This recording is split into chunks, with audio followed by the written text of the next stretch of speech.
Athens, Georgia on a sweltering late August afternoon. They've spread the red here. Between the hedges, the dog walk led by Todd Gurley, the All-American. Hudson Mason making his first start in his home state, in his home stadium. And Cole Stout on the road making his first start for the Clemson Tigers. Vic Beasley says all day he'll be trying to control Todd Gurley and company all day. The Tigers and the Dogs in Athens next.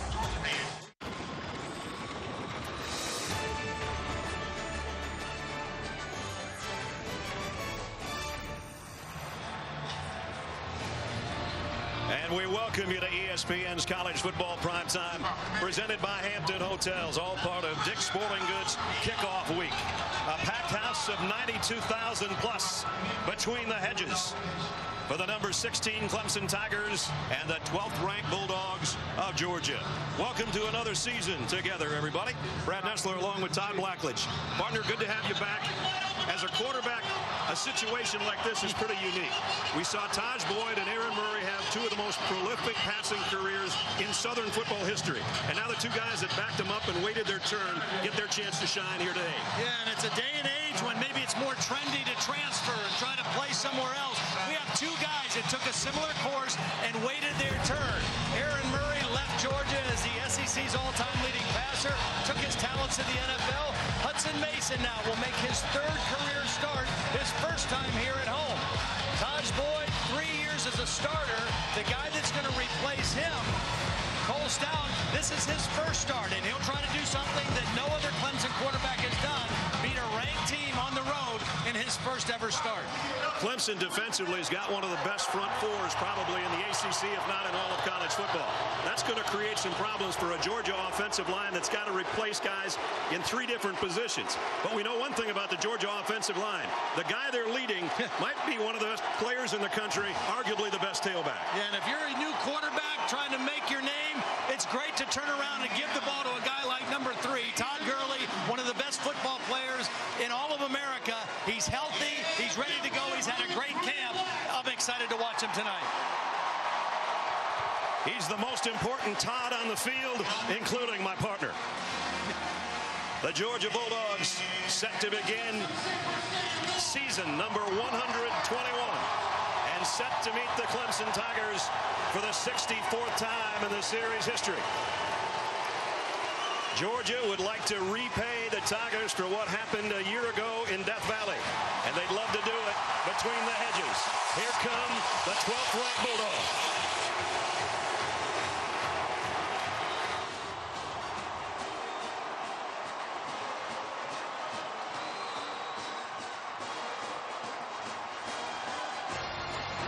ESPN College Football Primetime is brought to you by Chick-fil-A. We didn't invent the chicken, just the chicken sandwich. And T-Mobile. The SEC on ESPN. And the Clemson Tigers of the ACC. ESPN College Football Primetime. And Dabo Swinney brings them out in his 6th full season as the head coach of the Tigers. Before we kick it, we check in the 3rd member of our team, as always, Holly Rowe. Holly. Well, this Clemson defensive front is deep and talented, and they can wreak some havoc. For Georgia, they have got to try to protect their new quarterback, Hudson Mason, and by doing that, they have a plan for the defensive end of Clemson, Vic Beasley. Now, the offensive coordinator of Georgia, Mike Bobo, told us, we have learned from years past. We tried to do too much against Jadeveon Clowney and change our plan to take care of him in year 1. Year 2, they learned that they've got to still be Georgia, do what they do, and change more formation in how they attack. Vic Beasley had 2 sacks against the Bulldogs last year. They have the Vic Beasley plan, but it's not going to take away from what Georgia likes to do. They'll do it more through formation and movement than personnel. Dabo Swinney, the aforementioned coach, brand new contract. He's got 6 wins against SEC schools. That leads all coaches. On the other side, starting his 14th season in Athens, Mark Richt.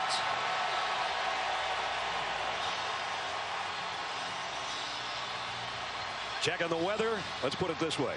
It didn't take Todd and I long to get the sport coats off. It is hot and humid, as you would expect, in late August in the South. 93 degrees. Georgia won the toss and deferred. Marshall Morgan will tee it up. TJ Green and CJ Davidson await the kick on the other end.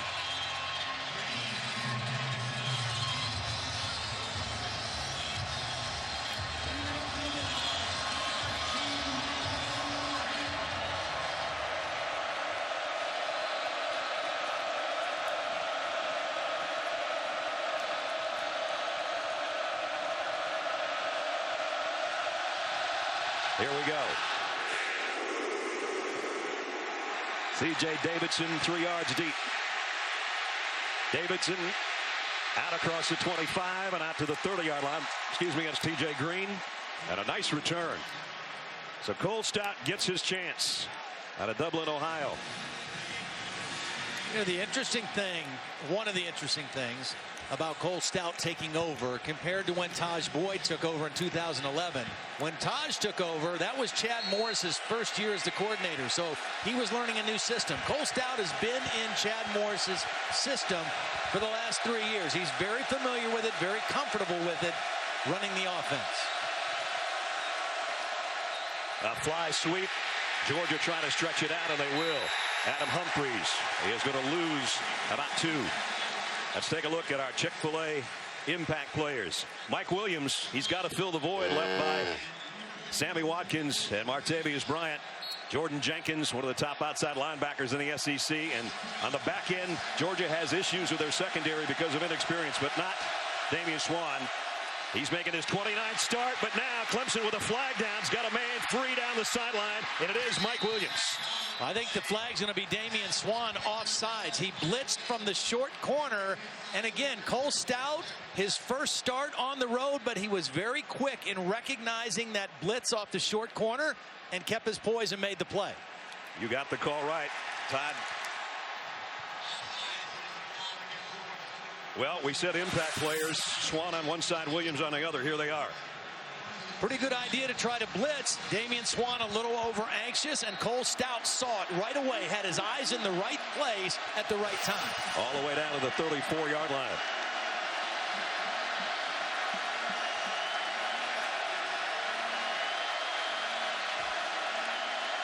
Stout in the gun, play action. Throws rolling to his left to the corner of the end zone, and it's caught, but is he out of bounds? Jamon Hopper almost had a touchdown. But you see the mentality of Clemson in their offense. It's attack. So what if this is our quarterback's first start? We are going to attack this Georgia defense. Last year, this defense had a lot of problems, particularly in the back end. 7 different combinations of defensive backs started games for Georgia. New coordinator. Clemson is going right after him. That was a heck of a throw rolling to his left. And now he's going to come back with a middle screen. Had the blockers out there, but he didn't have his running back hold on to it. DJ Howard couldn't hold it. There's the new defensive coordinator for Georgia, Jeremy Pruitt. Well, you talk about a fast rising star. Wow. I mean, it was just a few years ago he was coaching high school. A few years at Alabama with Nick Saban. Last year, the coordinator of Florida State's national championship defense. Wanted to get back in the SEC and spent 1 year in Tallahassee, and now he's here in Athens, Georgia. 3rd down and long. First time Clemson's been in that situation. Stout, plenty of time. Now he's going to run with it, and he's going to get there and a lot more. And Stout with a slide down to the 16-yard line. First down, Clemson. Well, already you're seeing the poise of Cole Stout. He picked up the corner blitz earlier in this drive. This is a 4-man rush. He sees a nice alley. They're running with all the receivers, and he makes a good decision on 3rd down to run and pick it up. An 18-yard scramble. Just inside the 17.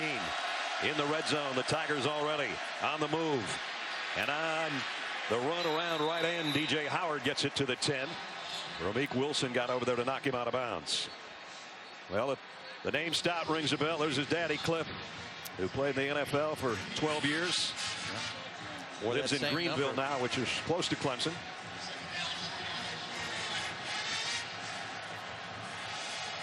Backup center in right now. Guillermo, number 57, is in. Got to secure this snap in the red zone, first and foremost. Stout looked like he was going to get under center, but now he will backpedal into the shotgun. 2nd down and 2. Howard now sets up with him in the backfield. Low snap, by the way. Stout, though, going to the corner of the end zone. And again, it's a little too wide over there for Hopper. Yeah. And you mentioned the low snap. That disrupted the timing. When you are throwing the ball in this part of the field is shrunk. And everything has to happen on time. They had a good combination with the routes. They had an opening, but the low snap messed up the timing of the throw. And Tom Ritter, our referee, stops play here.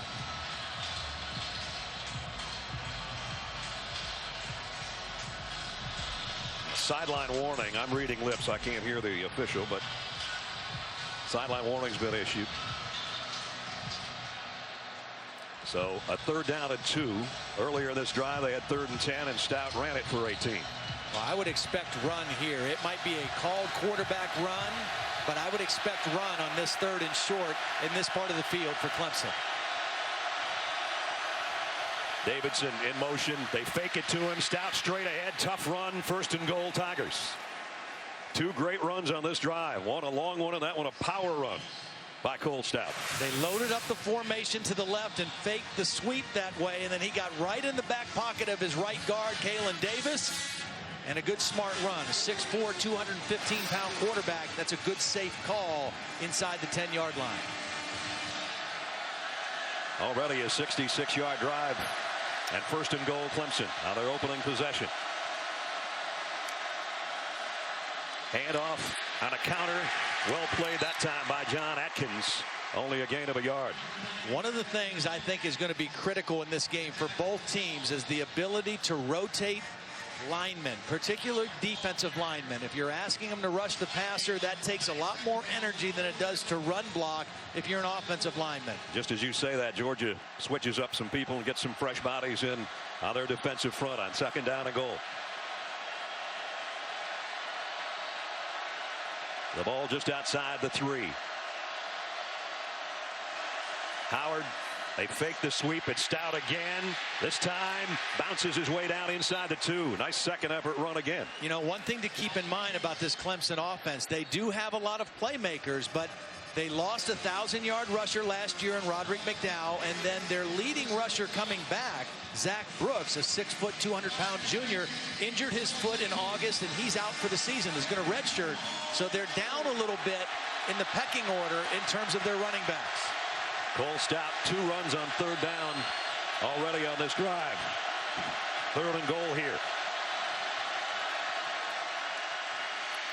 Touchdown, Clemson. DJ Howard. No, wait a minute. I thought he was in. Stop short. It looked for sure like he was going to make it easily in the touchdown, and he got hit from the inside and turned him sideways. Again, DJ Howard, 195-pound back. He's not a thumper. Watch him get hit and then turn sideways. A good hit by Tim Kimbrough, one of the inside linebackers, number 42, kept him out of the end zone. Great call, Todd. 4th and goal. And Clemson's going to take a timeout. You know, ordinarily you say you're on the road, you got a new quarterback, you want to draw first blood, get on the scoreboard first. I think when you're inside the 1 and you've had momentum on this whole drive, I think you go for it here. If you get stopped, so what? Your defense is the strength of your team. Make Georgia go 99 yards. But the problem is, again, they're down in running backs. Who do you go to as a power back in this situation? Is it your quarterback? Or is it someone else? Now, Wayne Gallman, we haven't seen him yet, number 9. He's a young redshirt freshman out of Loganville, Georgia. He's probably their strongest runner. But you give it to a freshman? I know. But you know what? You're going to have to give it to him sooner or later. That's true. You're going to have to trust younger guys sooner or later. He's on the sideline with his helmet on top of his head as the offense comes back out. Kirk Fleming does come in, though, as an extra back, a fullback at 230 pounds. So far on this drive, the best running back the Tigers have had has been their quarterback. And he's under center. But he'll hand it off. And touchdown, DJ Howard.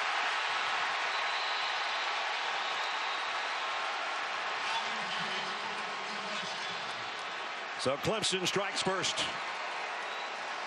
All you have to do is get that ball across the plane. It just has to break the plane of the goal line. It was close. Leonard Floyd, an outstanding young linebacker for Georgia, was at the point of attack, made a nice timed hit. But all you have to do is get that football across the plane. Ammon Lakic will be in for the point after. He's got big shoes to fill. The shoes of Chandler Castanzaro, who's now the kicker for the Cardinals in the NFL. Was one of the all-time great kickers in Clemson history. So capping a long drive, 70-yard march in 12 plays. And the extra point is good. Great opening drive by the Clemson Tigers. They mixed it up with the pass, some timely runs by their quarterback, and then a 1-yard plunge. Puts them in front. And Cliff Stout says kid looked pretty good on the opening drive. Mark Richt not so happy.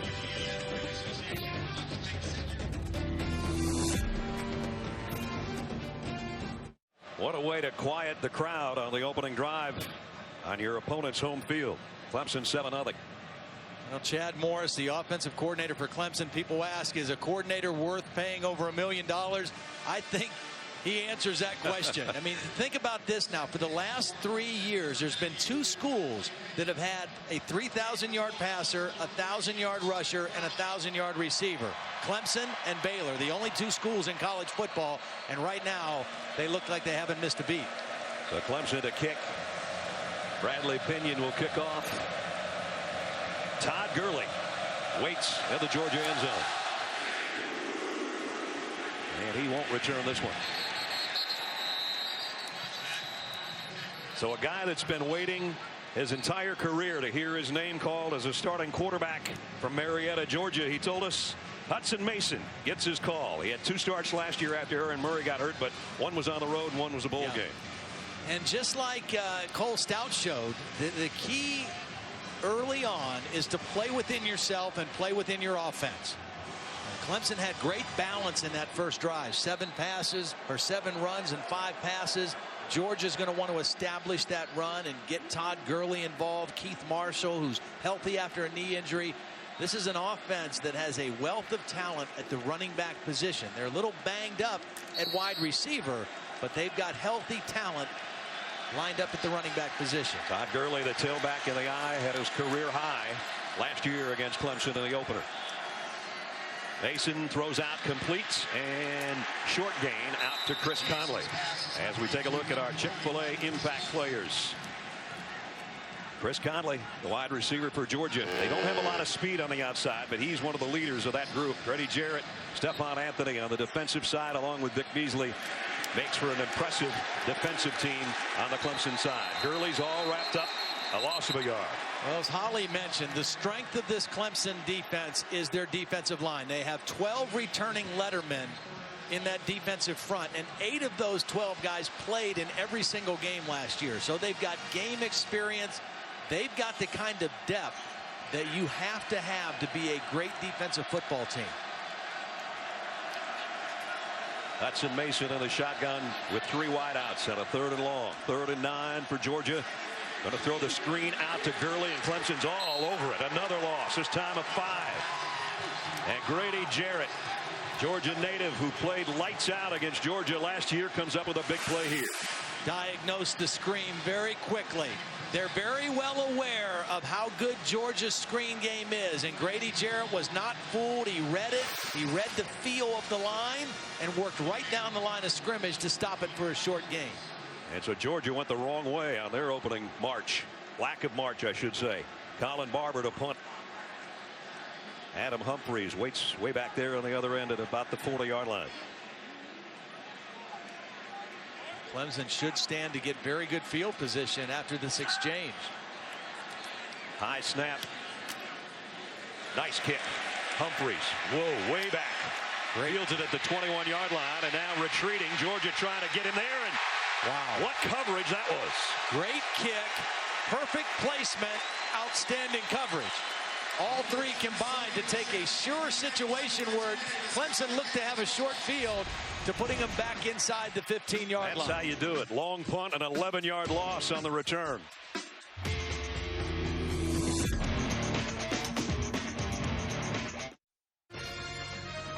ESPN College Football Primetime is presented by Hampton Hotels. Feel the Hamptonality. And in part by Dick's Sporting Goods. Visit ESPN Fan Shop powered by Dick's Sporting Goods for your officially licensed fan gear. 6 minutes into the game here in Athens. Clemson leading by a touchdown. Ray Lewis on the Clemson sideline. Super Bowl MVP with the Ravens. He and Jesse Tuggle, great friends. And Jesse Tuggle is Grady Jarrett's dad. And Grady basically grew up calling Ray Uncle Ray. So he's over there pumping up Grady Jarrett, and he pumped him up pretty well on that screen pass where he dropped Gurley for a loss and forced the punt. So Clemson's second offensive series from the 10-yard line. Straight ahead run this time. And a pretty good one by DJ Howard. Picked up 4. Marlo Herrera from the linebacking core for Georgia made the stop. I think as much as anything for Jeremy Pruitt, the defensive coordinator at Georgia in this game, is to do whatever he can to breathe some confidence into his defensive group. They gave up a touchdown and a nice drive the first possession, but there's a lot of football left to be played. And they'll keep it on the ground. And this time Georgia stops him after a short gain, maybe a yard.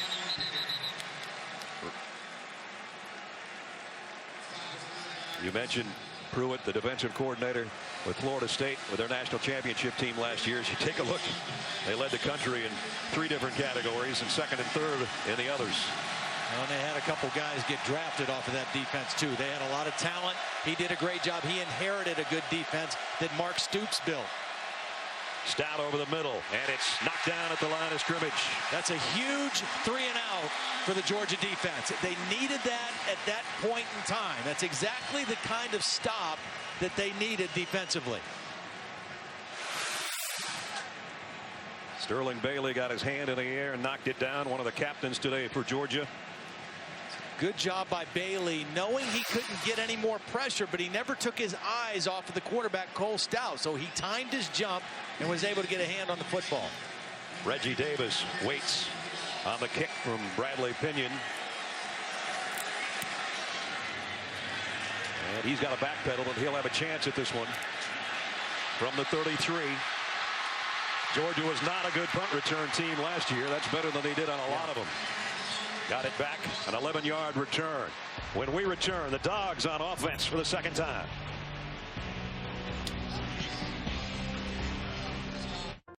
We mentioned earlier these two teams opened up the season last year in Death Valley.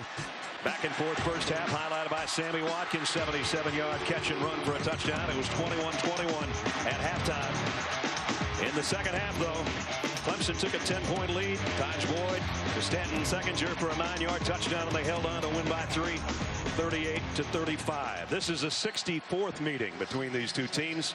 Georgia leads the all-time series. And right now they're trailing by 7 on their home field. Good field position, though, now for the Dogs with their second offensive set here at the 43-yard line. Sony Michel, the freshman, on the end around, and he's got 11 and a first down. We knew we were going to see him early. And in some different spots. So, you know, they told us, Mike Bobo said, we got to get this guy the football. He's got great vision and balance, and he's got the skill set to move out and play wide receiver some. They get the ball in his hands, he makes a big play for him. Sony, along with Nick Chubb, two highly touted running backs, roommates, as they came to Georgia. And, of course, they're backing up two great ones in Gurley and Marshall.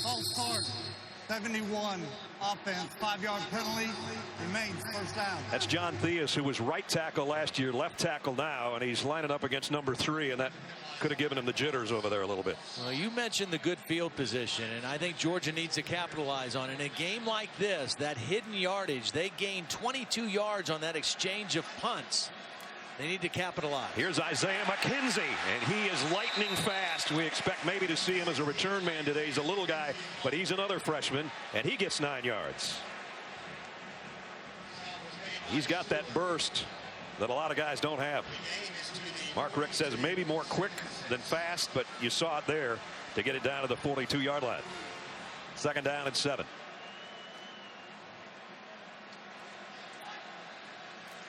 They fake it to him here, and Mason got a man on the sideline. And it's complete. Michael Bennett, tightrope of the sideline. Great job by Bennett. Feet on the sideline, but a beautiful throw by Mason. Watch him throw to the back shoulder away from the incoming defender. He throws it away from the defense. You just need 1 foot down. Beautiful throw and execution on the sideline. No huddle, quickly out to the freshman. He picks it up. It was an incomplete pass. Isaiah McKenzie, again, all 5'8" and 165 pounds of him. Pretty good rhythm right now. Balance, running pass. Different guys getting their hands on the ball. There's Brent Venables, the defensive coordinator for Clemson. And again, Georgia looks to the sideline to get the call and up to the ball at the 23.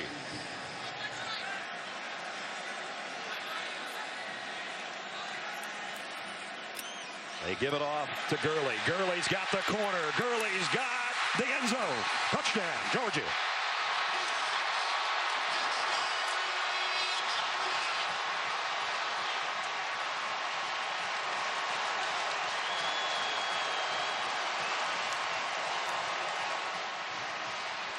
Taylor Maxey led the way, and once Gurley got the corner, he knew he had the end zone.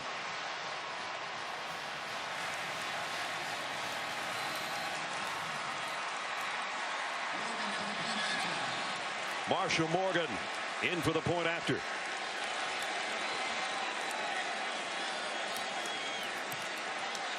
Tie game in Athens. Only took 5 plays. Todd Gurley, the preseason All-American, got a block on the corner. 23 yards later, Clemson 7, Georgia 7, between the hedges.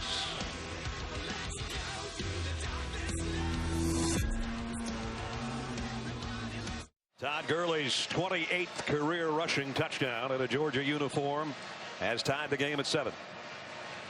Only took the Dogs 1 minute and 13 seconds after the great field position they had. After an exchange of punts, Marshall Morgan will tee it up. One of the areas he wanted to improve on this year was getting more distance on his kickoffs. Georgia didn't have a lot of touchbacks last year, and he's worked on driving the ball a little bit deeper. We'll see how he does with Davidson and TJ Green right there waiting on the other end.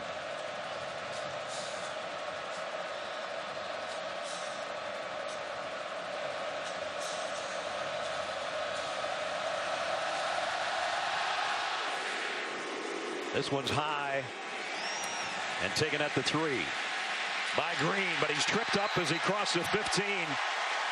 Nice play by Sony Mitchell, the freshman on special teams, who's had a couple of big plays. Let's take a look how Georgia. And that's all Gurley needed to get the ball to the end zone. Tigers from their own 16. Stout going to have it quickly out into the hands. Davidson run out of bounds at the 20. C.J. Davidson, kind of an interesting story. Went to Clemson as a track man and track scholarship. He's a long jumper and a triple jumper. Sometimes you see track guys become wide receivers. Yeah. You usually don't see them become running backs. No, it says something about his toughness, I think. He'll flush out of the backfield. Stout wants to come back the other way. He's got a wide open man, but he dropped it. Would have been a first down. Mike Williams didn't look that one all the way in. Yeah, that's a good read and a good throw by Stout, and that's a ball that Williams has to have. And all he did was take his eyes and start to look upfield before he secured the catch. He's trying to find where the defender is coming from, and he didn't take care of first things first, and now he puts his team in a 3rd down situation. And if Georgia gets a stop here on 3rd down and 7, this place is going to light up again.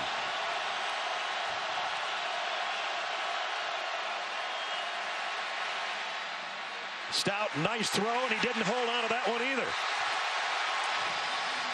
And a fired up Jeremy Pruitt meets his defense halfway to the hash mark. For Quincy Mauger that time, a backup safety, just times the hit.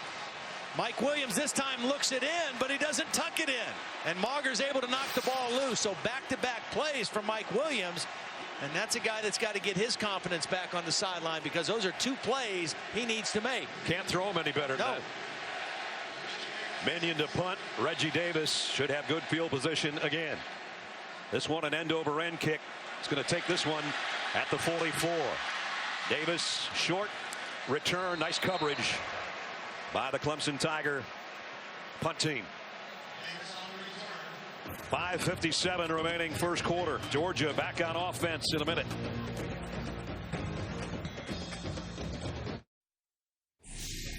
Reese Davis with you. Time for SportsCenter right now. Brought to you by Cree Lighting. Auburn and Arkansas tied at 21. Nick Marshall came into the game in the third quarter. Didn't play in the first half. Disciplinary measures. Tigers on the SEC network, up 28-21 on Arkansas in the third. All right, Reese here. Tie game at 7. And again, excellent field position for Georgia. Their own 47-yard line. They got Sonny Mitchell in there again, number 1, the freshman, along with Keith Marshall. So a different look in the backfield again. A lot of depth for the Dogs at running back.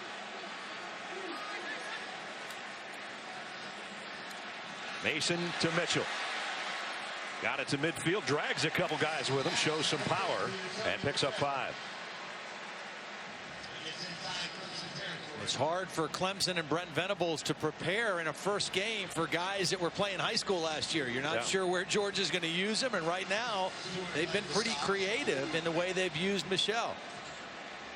You know he's good because they recruited him, but you don't know how good until you see him in action at this level.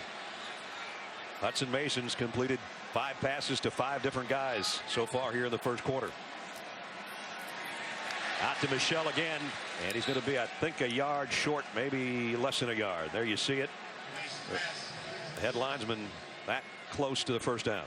Heavy package coming in now for Georgia. They got a couple tight ends in the game, and then the Taylor Maxey, who got the big block on Gurley's touchdown in the last possession. Mike Bobo, longtime offensive coordinator and quarterback coach, and a quarterback here in his playing days for the Dogs. And I'll tell you what, I think he does as good a job coaching quarterbacks and preparing quarterbacks to play in this offense as anybody in the country. I really do. Third down at a yard. The toss to Marshall. And Keith Marshall's first carry of the year nets him 3 yards and a first down. You know, last year, think about this. This offense last year set a school record in yards per game at 484 yards, and they had all kind of injuries to their skill guys. Marshall and Gurley missed 11 games combined. Their best speed receiver, Malcolm Mitchell, was hurt in the first game, and they battled through all that and still set a school record for yards per game. Keith Marshall hurt his knee against Tennessee early in the season last year, so back healthy here, and blocking for Mason, who's going deep. Man out there, and broken up, and a flag. Chris Conley, the intended receiver, but we're going to have pass interference on Jadar Johnson.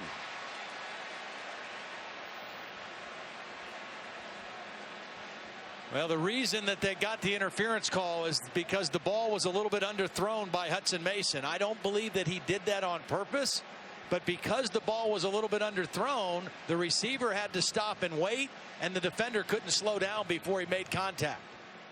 Pass interference for 18. Defense, 15-yard penalty from the previous spot. Automatic first down. Jadar Johnson is running like crazy from the backside of the formation to get there to make a play. But because the ball's underthrown, the receiver stops and slows down, and Johnson doesn't know where the ball is and continues to run in to the intended receiver.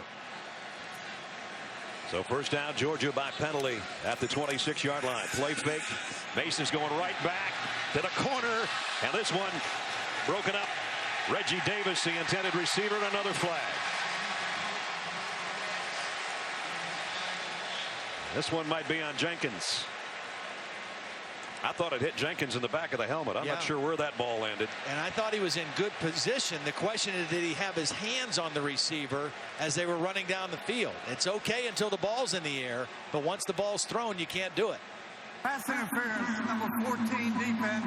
15-yard penalty for the previous spot, automatic first down.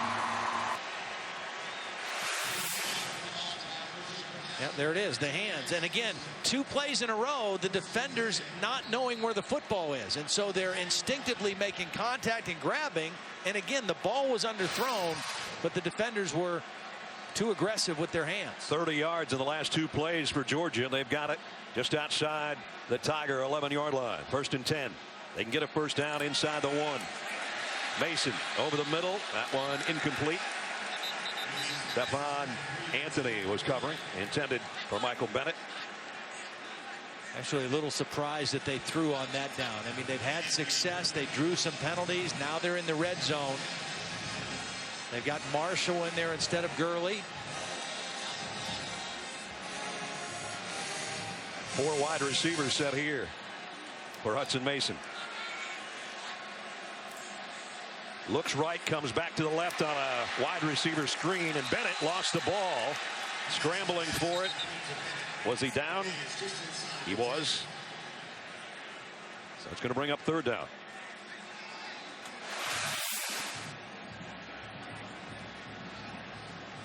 Ooh, that was close. Actually, I think he got back on top of it anyway. Ball was starting to come out. Big situation right here for the Clemson defense. They need to get a stop here. This might be a time for Vic Beasley to turn it up. Make a play right here on the edge.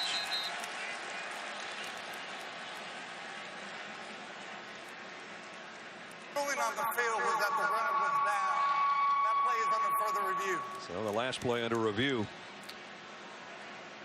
You know, one of the things about playing against a guy like Vic Beasley, as we take another look at the end of this play, the ruling was that he was down before the ball came out. I think his elbow's down right there, and the ball's just starting to come out, don't you?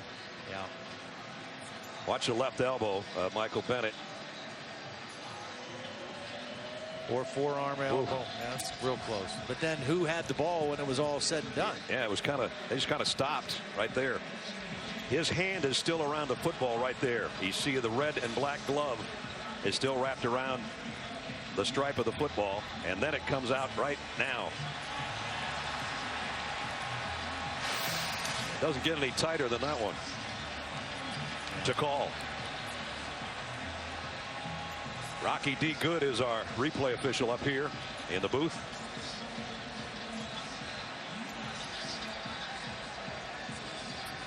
Dave Kataya is back in our studios. Dave, you had a look at that one. What do you think? Brad, I did have a look at it, Brad, and it looks like that elbow is down before the ball comes out. Now, is there enough to confirm that? Probably not. I think this call is going to stand, and it should stand, in my opinion. All right, Dave, thanks. We await the official ruling here in Athens. Georgia had 30 yards of gifts given to them, and then they went to the pass play on 1st down, and then that pass to Bennett. If it stands, it's going to be 3rd down and about 8. Dabo Sweeney rallying his defensive troops with Brent Venables over there on the sideline. I think in anticipation of going out for a 3rd down play here.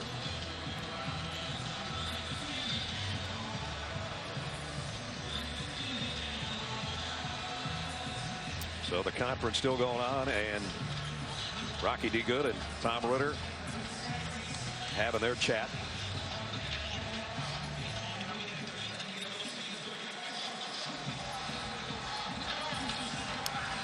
Michael Bennett's waiting pretty anxiously as well. And one of the interesting things about a play like this, because it was called down, and it is reviewable, obviously, because they're reviewing it, but I never saw who came out of there with the football. And because the referees called it down, they didn't change any kind of possession signal. That's for further review.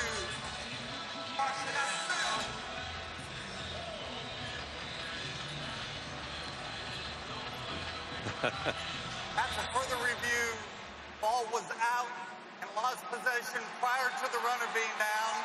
There was a clear recovery by Clemson. 1st down. Wow. That is a huge, huge play. And one of the biggest replays of the opening college football weekend.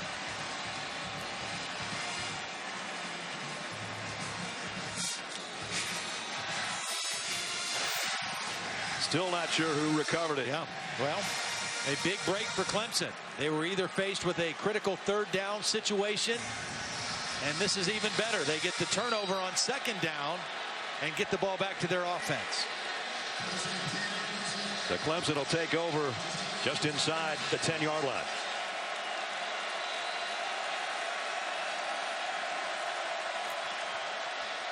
Clemson trying to get something on the ground here. I'm going to go back to Dave Kataya back in the studio. Dave, if you're still with us, what do you think of the call?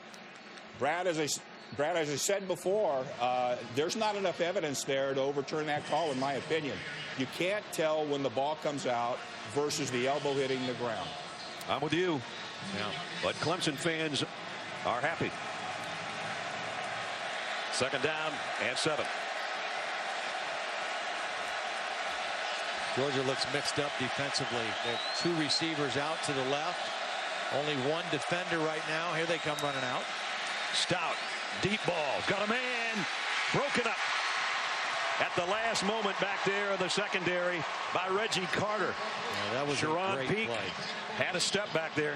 That was a great play by Carter. Again, they looked a little bit out of position on alignment. They ran out late, and credit Carter for not giving up on the play. Another well-thrown ball could have been a catch, but Carter rips his arm in there and fights the ball out. Now it's 3rd down and 7. Georgia would love the hold and get the ball back after that controversial fumble. Here comes a blitz. Stout going to go down inside the 5. I think Damian Swann is the guy that caused the commotion on the blitz. Boy, really well-designed blitz, timed blitz. Remember, Damian Swann jumped off sides early on a blitz. This time he times it perfect. This disrupts the pocket, and then they're able to collapse. It was kind of a zone blitz, so Lorenzo Carter showed blitz, and he dropped into coverage, and Damian Swann, the timing is what made the play for Georgia. Bradley Pinion doesn't have a lot of room right here to field this snap and try to get the punt away. But Georgia's got the return on. And it'll be Reggie Davis from the 46. And he's got it back to the 36. Now coming up tonight, 8 o'clock on ABC. Heisman Trophy winner Jameis Winston and top-ranked Florida State Seminoles begin their title defense. They'll take on the Cowboys of Oklahoma State in the Cowboy Classic. Saturday Night Football presented by Wells Fargo tonight, 8 Eastern on ABC. You know, that last possession, they moved the ball. They got 30 yards worth of gifts when they were throwing it and got the interference, and then they turned it over on a pass and completion. I think they got to go back to feed number 3 here. Great field position. Give it to your big guy here and let him try to run the football. Here's a toss to Gurley with a fullback in front again.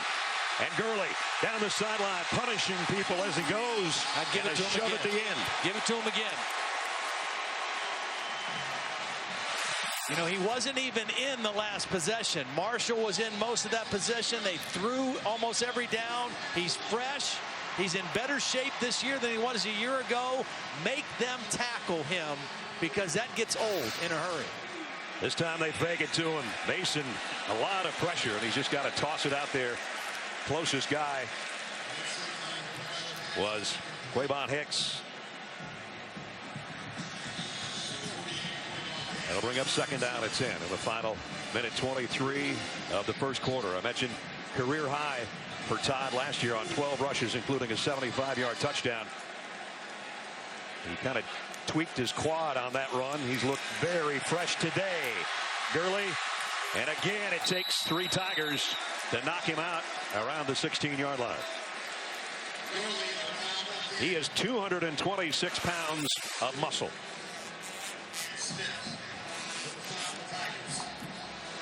Nice job blocking by John Theus. The left tackle turned back inside. Wide receiver Michael Bennett got a block for him.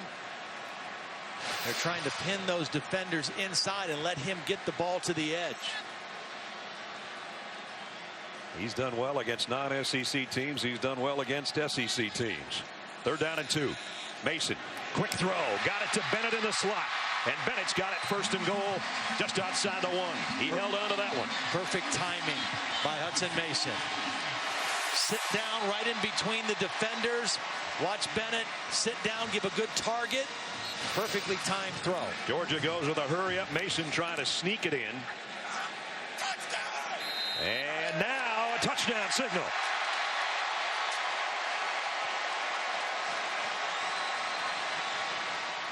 Good job by the Georgia offense to go in a hurry. And Hudson Mason from a yard out. Well, a little page out of the Clemson playbook. Get a first down, line up and go fast. They caught the Clemson defense not ready to play. And Hudson Mason, very simple play. The safest play you can run, a quarterback sneak. There's no exchanges other than the center quarterback. And he got a good push into the end zone. A good push from Todd Gurley. Marshall Morgan for the point after. Up and good, and Georgia's got their first lead of the 2014 season. And their quarterback that waited a long time to get his turn to be the starter between the hedges, a 1-yard scoring plunge. The credit that Georgia defense, again, Jeremy Pruitt, first-year defensive coordinator, an entire new defensive staff for the first time since 1964, all new defensive coaches. You got a team that defensively last year had the worst numbers maybe in Georgia history in defense. And after the turnover, after their offense turned it over, they get a stop, they get another decent punt return, and the offense capitalizes on the short field.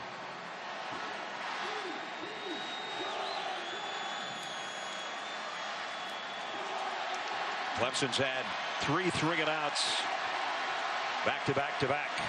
They can't afford that right now because this crowd in Athens is fired up and smelling blood. And we've still got 3 quarters and 35 seconds to go. Now, last year, this game featured over 1,000 yards of offense, 38-35, back and forth game, lots of big plays. I don't anticipate that it's going to be that same kind of a high-scoring shootout. I think the defenses of both teams are a little bit stronger. But right now, Georgia taking advantage of field position to get this lead. Marshall Morgan, and this is a short pooch kick here. Taken at the 21-yard line and slipping down right there. One of the up men in the kickoff return. That was Martin Aiken, backup linebacker. Dick's Sporting Goods kickoff week continues tonight, 9 o'clock Eastern. When we're done, number 14 Wisconsin and number 13 LSU get together in the Advocare Texas kickoff. College football primetime presented by Hampton Hotels tonight, 9 Eastern on ESPN and live on Watch ESPN. You get your first look at Leonard Fournette. A lot of people saying a lot of big things about this guy and comparing him to guys like Adrian Peterson, and he's just a freshman. And we're getting our first look at Deshaun Watson also, the young freshman quarterback that they believe is the future. We knew he'd play some tonight. Georgia native, his first snap, and he'll run with it. And he runs well with it near the 30-yard line. Deshaun put up ridiculous numbers in high school. Over 13,000 passing yards, 4,000 plus on the ground, and just had a sensational high school career. One of the top dual threat quarterbacks in the country coming out in this his freshman season. C.J. Davidson, he's got a first down. And Good, just tough run. if you're watching, just so you know, this is not a reflection on Cole Stout. The coaches said they were going to play Watson. Cole Stout knew they were going to play Watson. Watson knew he was going to get to play. I think it's just a little change of pace because he's a little bit more of a dual threat guy. Clemson took the early lead. The Dogs back-to-back touchdowns at the end of one. Lead 14-7.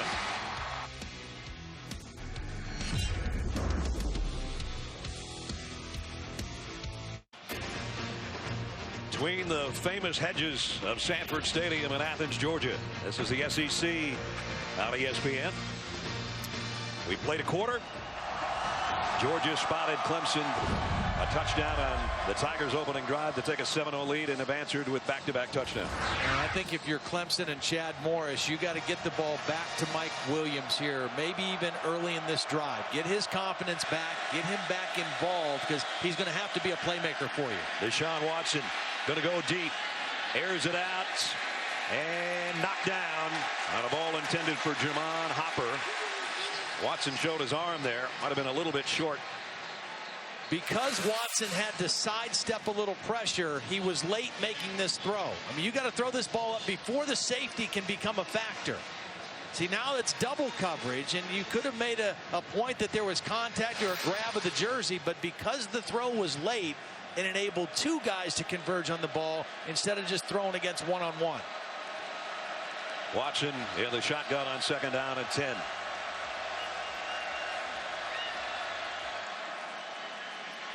Nice hole up the middle. Good blocking for C.J. Davidson again. And he got 6 yards. He'll bring up 3rd down. Clemson working in some new offensive linemen, new starters this year. And then one of the guys they did have coming back as a starter, David Beasley, is suspended for 1 game. They have 3 players that are missing this game because of suspensions. Beasley was a 2-year starter at guard. Howard will empty the backfield. Watson going to go deep again. He's got a man. Perfect throw to Mike Williams. Todd just mentioned it, and that one was right on the money. 29-yard pass play. Watson wants to go back to the air. Boy, he's fired it, isn't he? Wow. Touchdown. Sharon Peak. What a throw. 30-yard laser shot. Touchdown, Clemson.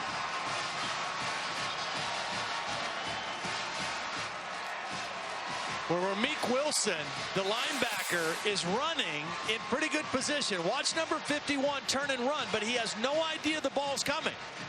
He never turns to look for the ball. He never makes a play to the ball, and the ball goes right by his ear into Sharon Peak's waiting arms. That's a confident throw by a young quarterback. You're not kidding.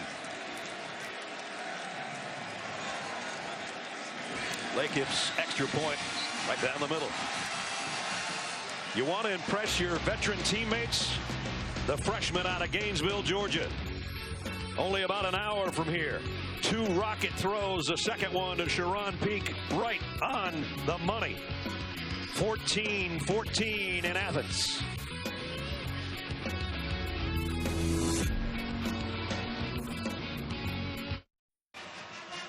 The freshman with his first touchdown pass as a collegian.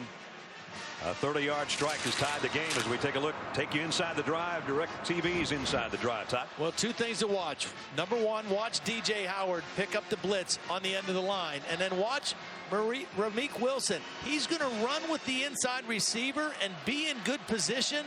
But because he never looks back at the ball, a quarterback is told and taught, you throw that right past his ear. If he never looks, he has no idea where the ball is. Throw it right past his ear, and you can't do it any better than Deshaun Watson did right there. Perfect. Pinion set to kick away, and again, Georgia's got Todd Gurley, their All-American tailback, waiting as a kick return man. He's got a 100-yard kickoff return to his credit in his freshman season. He's going to bring it. Nope, he's not. He wanted to. He wanted to. So Hudson Mason takes the field again. He's had an interesting relationship with another former Bulldog quarterback, and Holly's got more on that. Well, perhaps no one in the world can understand what Hudson Mason's going through, except for DJ Shockley. You waited your turn behind David Green. You were able to start for 1 season, and you won an SEC championship. So what is it that you're trying to share with Hudson about how to handle this moment? Well, the biggest thing is he has to go out and just play his type of game. He can't go out and say, hey, I'm going to try to do like DJ or try to be like anybody who has a 1-year starter. He has to go out and play his game. He's smart enough. He's knowledgeable. And I think Hudson's going to be doing just fine. What are some of the things you've been telling him to shut out the exterior noise and just worry on what he's supposed to do? Well, I think the biggest thing is, like I mentioned, he got to go play his game. He got to understand Hudson's going to be Hudson, and he has intangibles. He's been around this system for 5 years now, so he understands what Coach Bobo and Coach Rick wants him to do. If he goes out and does that, he has a lot of tools around him. He has a lot of players, so play within himself. Don't overthink it. Don't try to let all the outside sources get in your brain, then you'll be just fine. What do you think he's done so far? I think he's done a great job. He's just distributing the ball to all all his players, get them all involved, and you can see the command he has of the offense. And he's a good distributor. He does a good job with that, and he has complete control of his offense. I know you can hear our guys in the booth. Let's see if Brad or Todd have a question for you. Hey, Shock, I just wanted to say to you, I know there was times that you thought about transferring, and I'm sure that ran through Hudson's mind at one point or another, too. Oh, absolutely it did. It was a huge thing. We actually talked throughout the summer, and there was a time when I told him, hey, if you think about it, I'm not going to tell you one way or another to leave or to go, but you got to make the best decision for you, because at the end of the day, you got to wake up in the morning and look in the mirror and say, this is the best decision for me. And, you know, I had the same situation, but we talked for a long time, and there was a lot of confusion. He wanted to go back and forth, but ultimately he made a great decision, I believe. Georgia on a 3rd down and short, and I don't know if they got there. I think it's going to bring up 4th down. Well, thank you so much, DJ. We appreciate you being here. And, you know, keep in mind, DJ did win a championship in his one and only starting season. So good things happen when you stick around. He Absolutely. did. Thanks, guys. He did in 2005 after taking over for Greeny, and one of the all-time Georgia passing leaders, and still in the hearts of Georgia fans for sticking around and winning that SEC championship back in 2005. DJ now in our business, a rising star in the broadcasting industry. Well, Georgia's going to punt here. The only question I have on that is the guy they gave the football to that time was Sony Michel. Yep. And he's the freshman back, and he's not one of your proven guys on a 3rd and short. A little surprising. This punt is going to take a Clemson bounce out around the 32-yard line. Short kick that time. So Clemson's got it back offensively when we come back.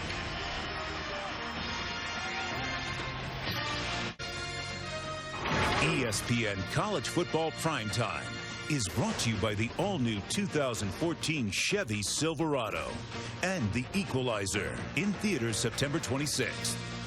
That was the scene last night here in Athens at the Georgia Theater. Kenny Chesney, our good buddy, had one of those pop-up concerts, which they announced on social media yesterday morning. It sold out in like 4 minutes. And we appreciate Casey and his family and his team having us over there to watch a little music last night. His new album called The Revival comes out September 23rd, including American Kids, his current hit. So, Kenny, thanks for letting us come and join you a little bit last night. It's always nice to be able to walk in the back door, too. Yeah, it is. Not the front door. On the bus and in the back door. Quick throw by Stout. Out in space. Artavis Scott, another true freshman. He's got a good gain, and Clemson's going to go here. Hurry up. They'll spot it down and snap it immediately from the 38-yard line. Straight ahead, Georgia smells this one, and a nice play defensively by Josh Dawson off the defensive line. The key thing, if you want to go fast, is you have to make first down. If you go fast and you go 3 and outs, then that kind of defeats the purpose. You go fast, you got to make some first downs. Right now, a critical 3rd down situation for Cole Stout. And this one's big for the Georgia defense for the opposite reason. Trying to get a stop on 3rd and 5. The heat coming. Stout fires, and it is caught. What a catch by Artavis Scott. Well, we've seen about 3 times now where Georgia defenders are in position, but they're not finding the ball. And the receiver knows exactly where the ball is as he's tracking it. Aaron Davis is running to get in position, but he has no idea where the football is, and he's not able to get his hands up to try to fight the ball out in time. Clemson's got something working here, trying to regain the lead at the 28-yard line. Stout pumps one way and coming deep to the left side. There's a penalty. And a flag at the 1. This one will be on Devin Bowman. Well, I mentioned last year this Georgia secondary had all kind of problems.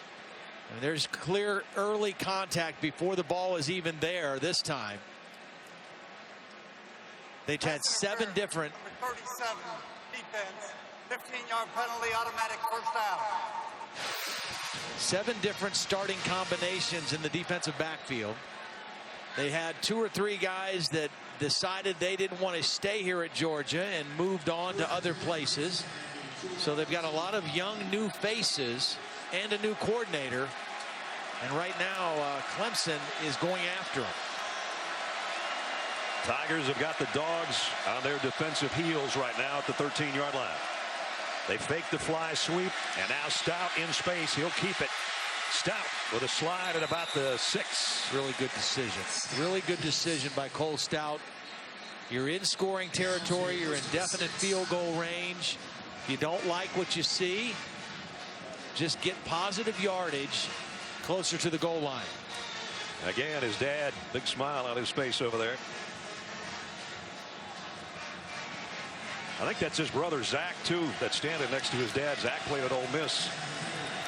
Last time they were in this formation, it was a quarterback power run. Here it is again. And he's going to have the first down, I think, or is it just a little bit short? That's going to be shy. Marlo Herrera made the stop.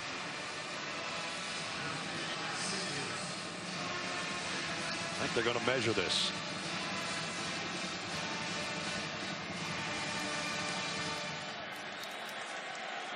Well, maybe not.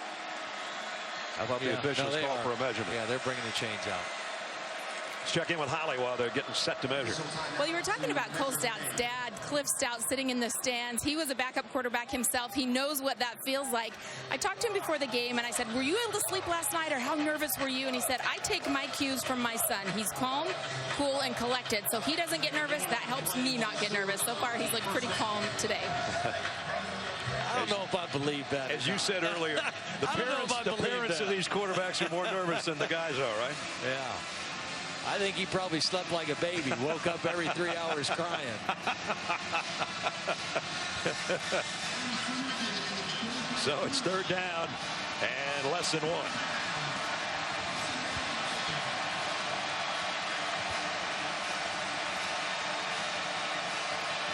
Georgia fans trying to make it difficult for the Tiger offense at the 3-yard line. Same formation. They bring that running back in motion, fake the sweep, and run quarterback power. And they do again, and we got to wait on this one. I think he's still short. Yeah, this time he tried to run to the opposite side of the formation. They showed the same look, but instead of running back to the left on the quarterback power, he tried to follow the right side to get the first down. Now you got a decision. 4th down and length of the football in a tie game. As you said earlier on that opening drive by Clemson, when they got it on 4th down, but they were at about the 1-foot line after a 70-yard march. This one's a little different story.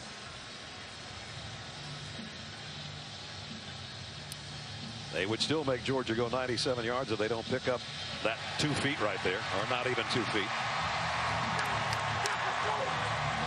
I don't know. I would be inclined to kick here and get 3 points and take the lead on the road. I think Clemson's going to go for it. Dabo just looked at his tight end and his quarterback and said, let's go get it.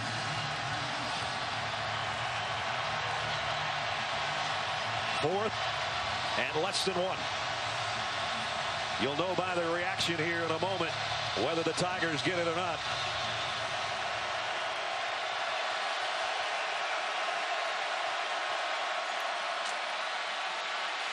This time he got it. Yep.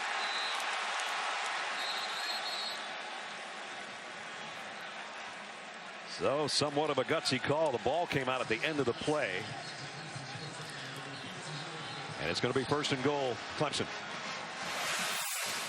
You know, 4th down and less than 1. I never love it when you snap the ball 6 yards off the line of scrimmage to start the play. Yeah. But Cole Stout did a nice job of powering that ball forward for the first down. He did see the ball come out after he landed on his back. Right at the 2-yard line. 1st and goal, Tigers. Whoa. Davidson picks it up. Trying to head to the corner. Georgia will meet him before he can get there. Loss of a yard. So you know what happened here? Cole Stout was under center, and I think the center thought it was a shotgun snap, and that thing squirted out to the side. The center, Ryan Norton, he snaps it like it's a shotgun, I think. This time they went under center, and it's a bad exchange. Watch, that ball didn't even come close to hitting Cole Stout's hands. And Clemson is very, very fortunate that they still have the football. And they do have it. 2nd down and goal.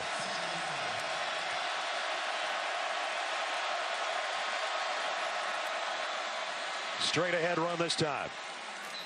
Down inside the 1 is Davidson. So it's going to be 3rd down and goal from about the 1-foot line.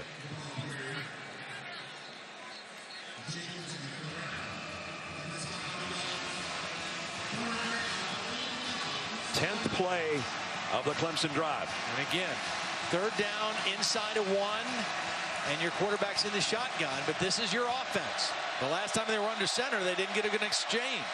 Davidson airborne and in, touchdown Clemson. He's the high jumper, right? Or long jumper? Both. He jumped right over the goal line on that one. He didn't have to do a triple jump.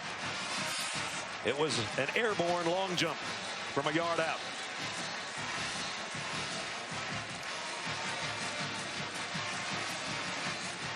So Dabo Swigley makes the call to go on 4th down. They lose a couple of yards, but then it pays off to cap their 10-play drive. I think the best thing for Clemson is both of their quarterbacks led back-to-back touchdown drives. I mean, that's great for the confidence of their entire offense, and particularly their 2 new quarterbacks. C.J. Davidson, only his 5th career touchdown, but he's got Clemson back out in front.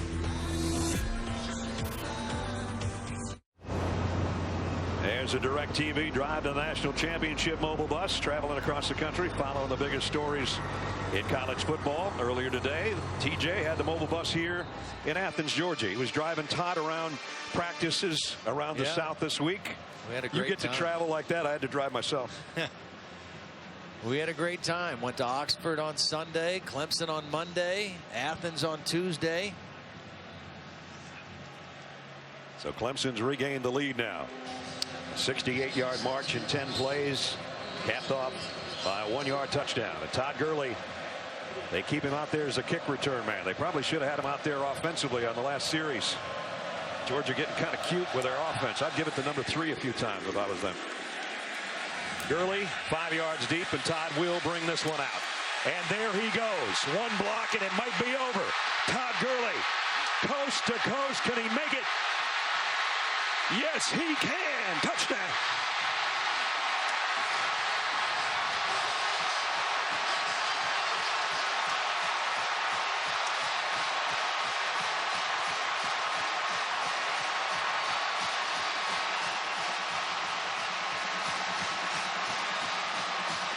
The great equalizer, Todd Gurley. The 2nd career 100-yard kick return for a score. Well, Georgia last year was the worst in the SEC in both kickoff returns and punt returns. We have already seen, even before that play, big improvement in their return game tonight.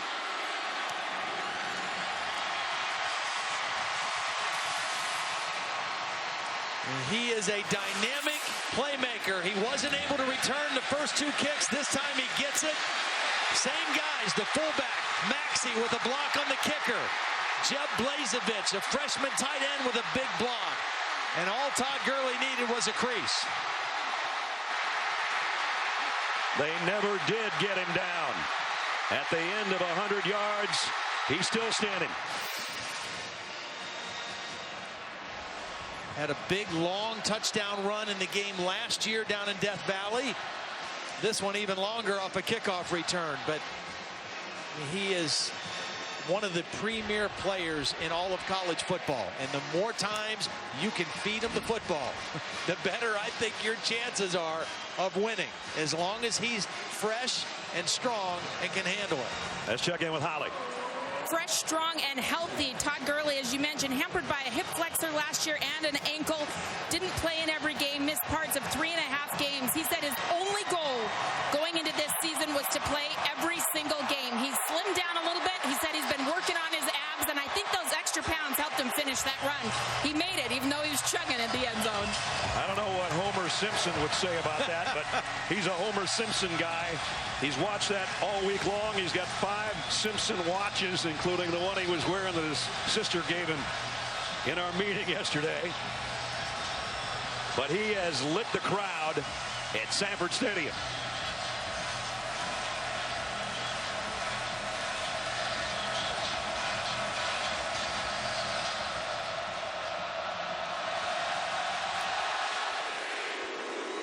Marshall Morgan, deep kick, non-returnable. 21-21 here. Let's see what else is going on around college football with Reese Davis. Reese? All right, Brad, our Dr. Pepper conference update. Down at Auburn, the reigning SEC champions taking on Arkansas. This game has been tight, 28-21. Brandon Allen hit as he throws. Jermaine Whitehead catches the pop-up and takes it back for the touchdown. They're currently in a lightning delay on the SEC network, but Auburn's gotten a little breathing room now, 38-21. Here, a matchup of ACC and SEC, deadlocked at 21. Cole Stout, who led the last touchdown drive, brings them back out as they start at the 25-yard line.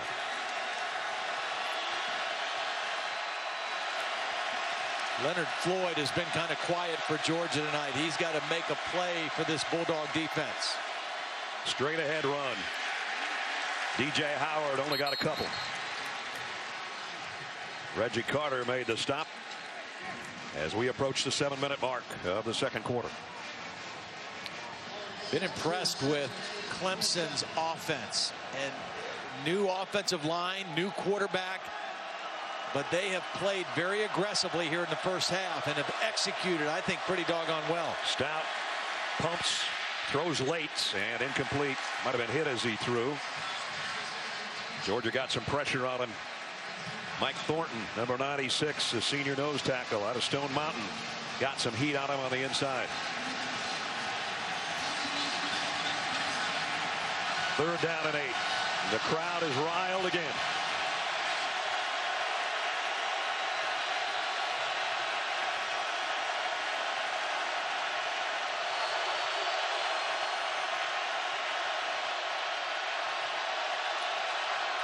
And an awkward look for Cole Stout right now. Only 2 down linemen, 4 guys standing up. They draw the audible.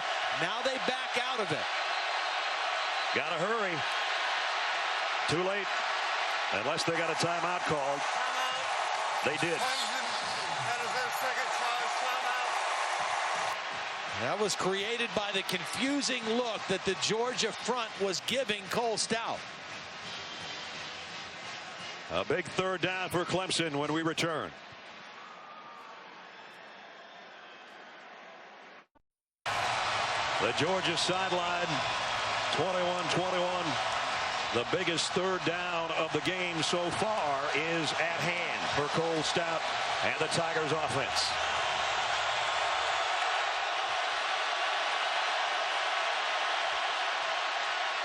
Complete out to Humphreys. He's not going to get anywhere. Got a flag now. Well, thrown in the area where it could either be roughing the passer or holding. Roughing the passer, number 7 defense. 15 yards, first down. Lorenzo Carter, the highly touted first-year player out of Norcross, Georgia, and this one hurts. Put his helmet right in Cole Stout's face, and Cole says, I'll take it. I'll take the shot, and I'll take the flag. Very unnecessary. You see Tracy Rocker, the new defensive line coach, getting after him a little bit because it was well defended. They forced the quick throw. They were out there to stop it short of the first down, and you give them a free set of downs just because of a mental mistake by a young player. First down at the 43. And now on the sweep, Howard all bottled up again. Floyd got a piece. Kimbrough got a piece. And so did Reggie Carter.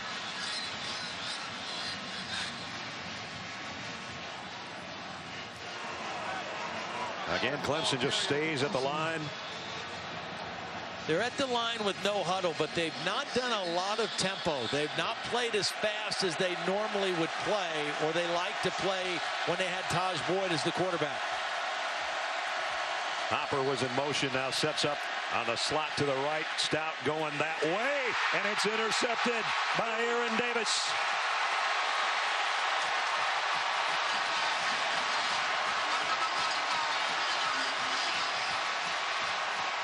A redshirt freshman walk-on who Jeremy Pruitt said he's got size, he can run, and he makes the first big play of his career. Well, and Aaron Davis played corner all spring. He started at safety tonight, so he's got very good coverage skills and ball skills as a former cornerback. That time he just read Cole Stout. The ball was thrown late by Cole Stout, and Aaron Davis made him pay for it. Now can Georgia regain the lead from their own 48-yard line? Keith Marshall is the tailback in the eye. They're just going to toss it to him. And he's going to be dropped for a loss. Great play defensively by DJ Reader. Big play because not only is it a critical time in the game, but you get a negative yardage play. You put the Georgia offense behind the chains and a little bit off schedule. 2nd down and 13 now because of excellent defensive play in a sudden change situation. That's a great sign of the maturity of your defense. After a turnover, they come right out and get a negative play on 1st down. Keeping on the ground to Marshall and only about a yard. So Georgia gets the interception, but now they face a 3rd down and about 12 coming up. And I would say the same thing for Hudson Mason right now on this 3rd down play. Don't force anything. Don't make a mistake here that would give Clemson momentum, that would give them the ball with good field position as we go under 5 minutes here in the first half. Take a look. If it's there, take it. If not, there's nothing wrong with playing field position, punting the football, and letting your defense come back on and defend a big field. 3rd down and 12. 4.5 minutes remaining in the half.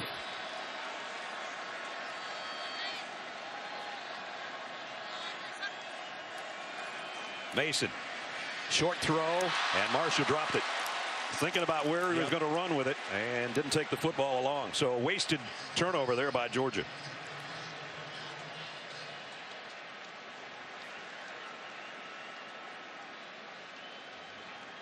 And that'll mean a punting situation for Colin Barber.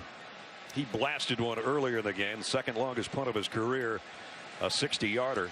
He just liked to hang this one up and not let Adam Humphries bring it back the other way.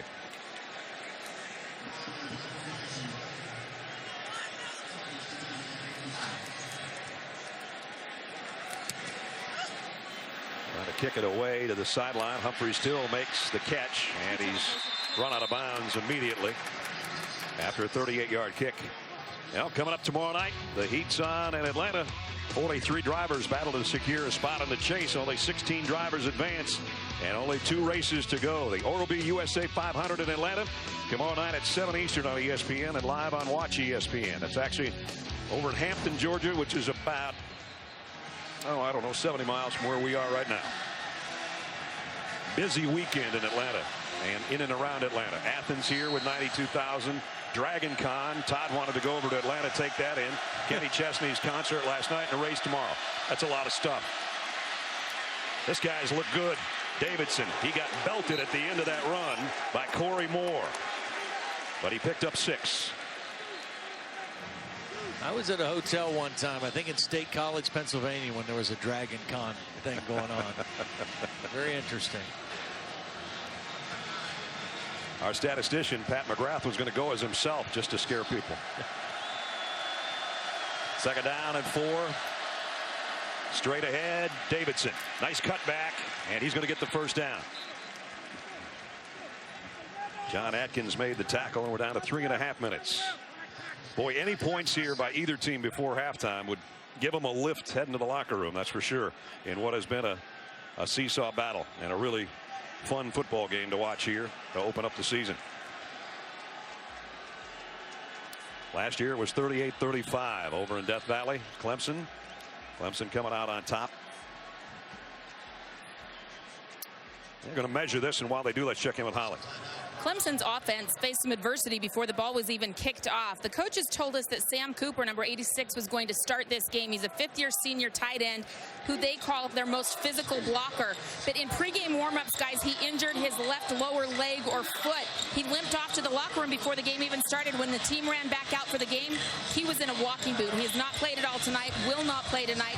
So we've seen 3 other tight ends. Jordan Leggett's done most of the work, but Stanton Seckinger and J.J. McCullough have all gotten in. That's really tough when you get hurt in the warm-ups. It is a first down for the Tigers, just outside their own 28-yard line.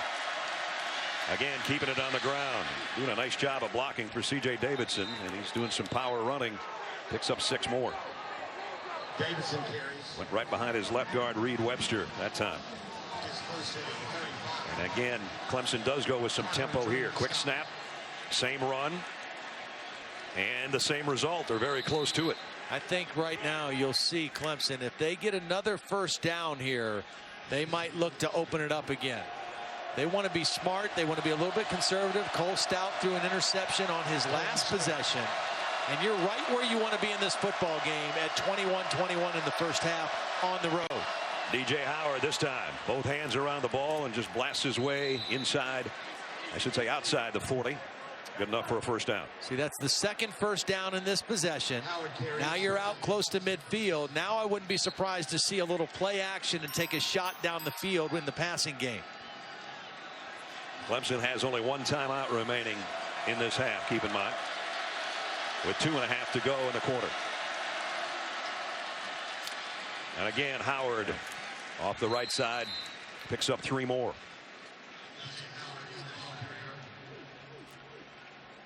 Again, Georgia's first-year defensive coordinator, Jeremy Pruitt.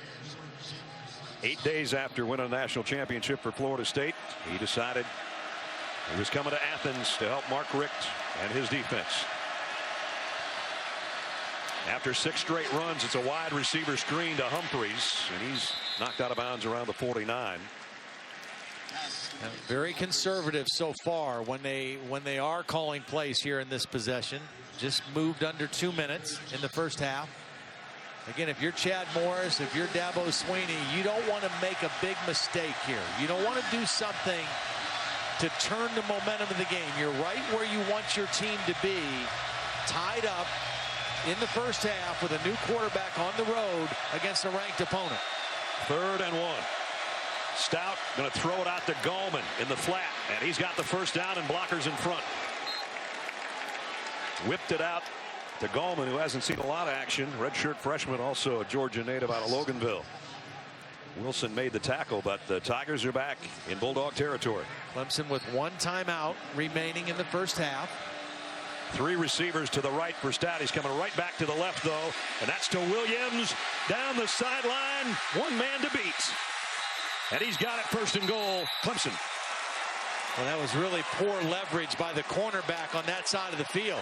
I mean, again, this is another safe, conservative throw, and you hope he makes one guy miss. That's just poor leverage, poor technique by Rico Johnson, a freshman cornerback, with bad leverage and a bad angle, and a very short completion is turned into a big play. Lucky for Georgia, he stepped out of bounds at the 22-yard line, but still first down for Clemson there. Would have been down to the 5 had he not stepped out. Back to the ground and straight up the middle for Gallman, as we're down to 1.5 minutes remaining in the half.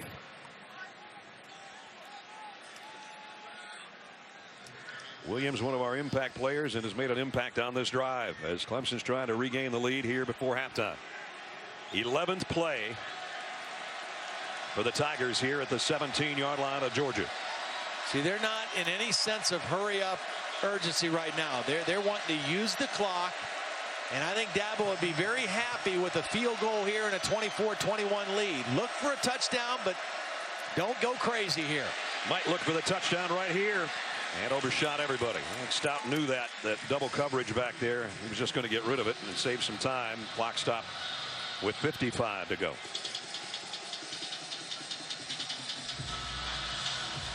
This drive, Cliff's, heck, I knew I was going to say Cliff at some point. Cole's 3 out of 4. Watson has a touchdown as well. The freshman, when he came in with a couple of beautiful throws. I wouldn't even be surprised to see a run here on this 3rd down play. DJ Howard is in the backfield with Stout. Crowd again trying to make it difficult for the Tiger offense. Stout rolls, got a lot of pressure early and incomplete. So that time the Dogs brought some heat. Stout felt the heat, and the ball's incomplete. Yeah, Herrera, the inside linebacker, comes untouched. Nobody gets a piece of him. direct line to the quarterback and forces the early throw by Cole Stout.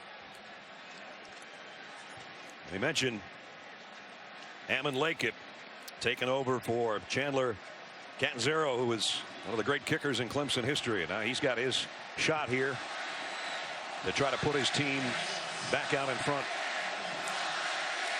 A 34-yard field goal attempt. And Georgia is going to take a timeout to let the kicker think about it a little bit. 52 seconds remaining in the half. We'll be right back. Timeout. Georgia has their first turn. Hammond Lakeup trying to shake off the Georgia timeouts. Another Georgia kid, in fact, played at Chattahoochee High School in Johns Creek, Georgia. Was a soccer standout for the most part there. But now here in a Clemson football uniform, trying to give his team the lead back just before halftime. Georgia, well known as a high school football state, produce a lot of great players. Clemson only 20 miles from the Georgia state line. Both of these teams recruit this state very heavily. Lakeup from 34, and it's way to the left.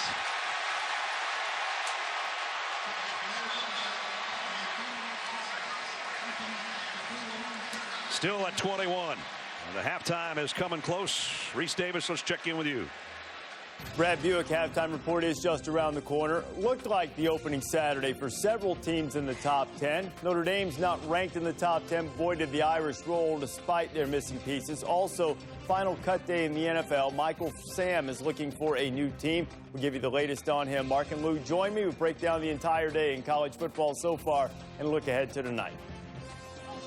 All right, Reese, we'll see you guys in less than a minute. Georgia takes the football back after the missed field goal at the 20-yard line. Hudson Mason joined in the backfield by Todd Gurley.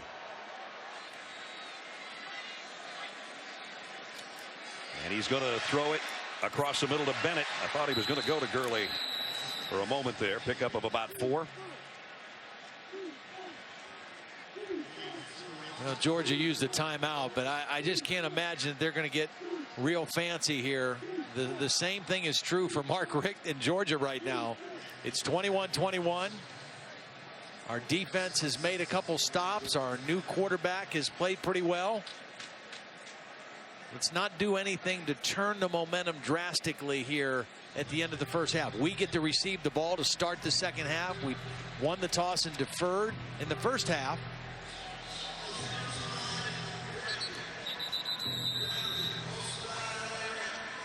Only 4 seconds remaining in a second down and 6.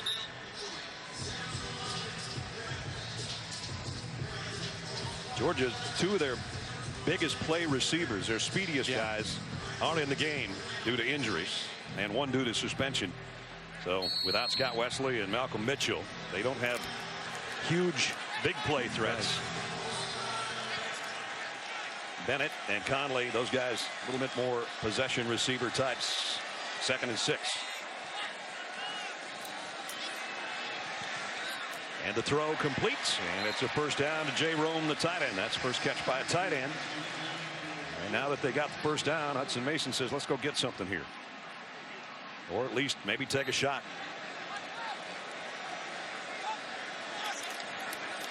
Pressure this time. He has to throw that one away. And that was Vic Beasley. We've been waiting for him to get some heat. Brent Venables is saying, how about a intentional grounding call? And there is a flag in the Georgia backfield. Well, he never left the pocket. The ball crossed the line of scrimmage, but he never left the pocket. And I don't know that there was a receiver in the area. I think Brent Venables was the closest receiver. Yeah. And he's wearing purple, not red.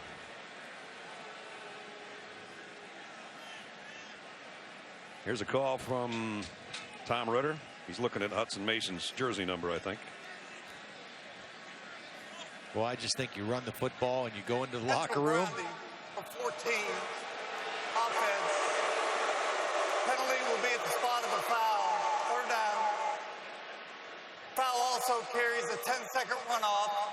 Please set the clock to 21 seconds. 21.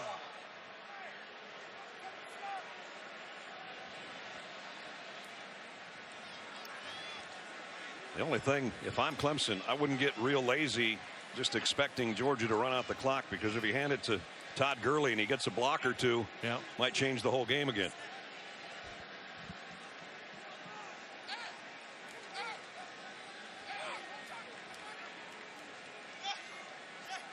Trying to get the clock reset. Now they've got it. Fans are getting anxious.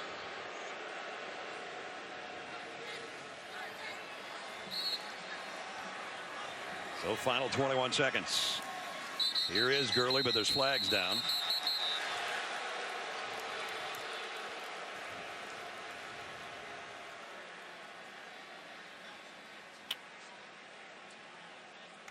This might be the longest final minute of any half so far in this opening college football week.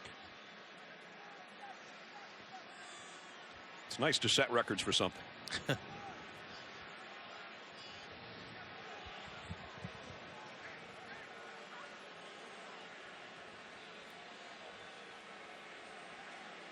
Your guess is as good as mine, folks. False start on the offense. 5-yard penalty, remains second down. The penalty also incurs a 10-second runoff. Please set the clock to 11 seconds. 11 seconds. Thank you. Stand. So now we're down to 11 seconds remaining at the 13-yard line. Again, on that false start, they were going to run Gurley. Let's see if he gets the handle here. If there's a snap at all. And there won't be. So the clock runs out to end a good first half.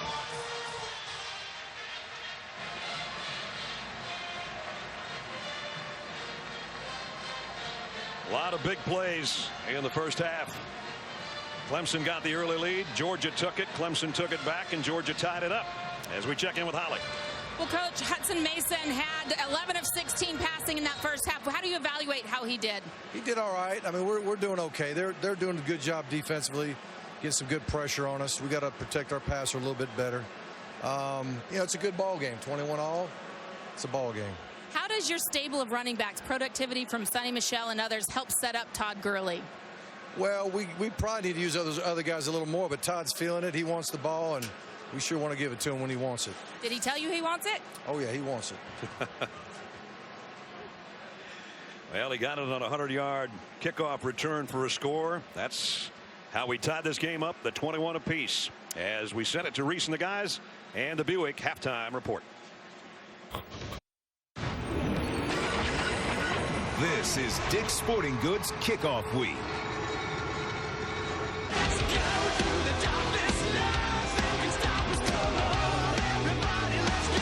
Here we go.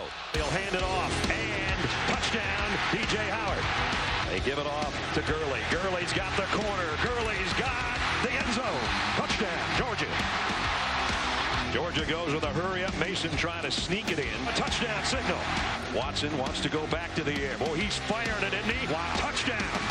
Gurley 5 yards deep, and Todd will bring this one out. And there he goes. One block, and it might be over. Todd Gurley, coast to coast. Can he make it? Yes, he can. Touchdown. And we welcome you back to ESPN's College Football Primetime, presented by Hampton Hotels, part of Dick's Sporting Goods Kickoff Week. We're exactly where we were a year ago, only that one was in Death Valley at halftime. 21-21 in an exciting first half with a lot of big plays, a few big mistakes as well. Welcome back, Brad Nessler and Todd Blackledge. Partner, I don't get it. Todd Gurley's arguably the best tailback in the country. He's carried it 4 times. He's touched it 5 times. He's got 144 yards, and you as a team had 113 yards of offense in the first half. They didn't want him to handle it on the kick return here as Georgia opens up the third quarter. Both quarterbacks looked pretty good for Clemson, and I thought Mason did a nice job for Georgia. You know, I really did. I thought the quarterbacks played well. When Clemson you know, they ran twice as many plays as Georgia did. They had 254 yards of offense, very productive with both quarterbacks in there.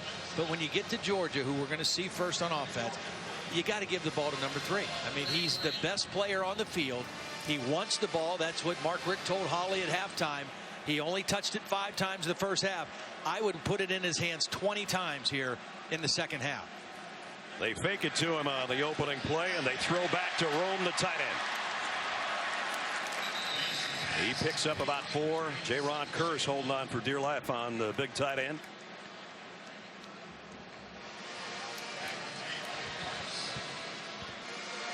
So it'll bring up 2nd down and 6.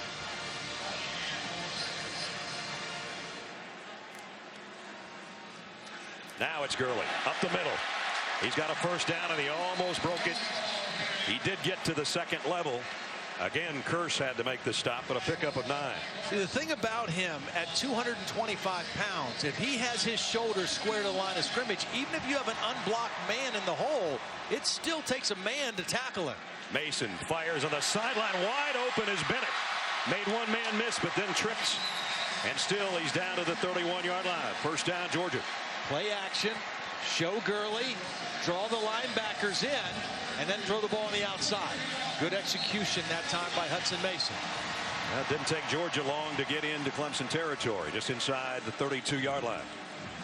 The other thing that Georgia has not done tonight is they've not thrown the ball to Todd Gurley. Last year, 37 catches, 6 of those for touchdowns on the season. Yeah, they tried that one screen pass, and that was blown up by the Clemson defense.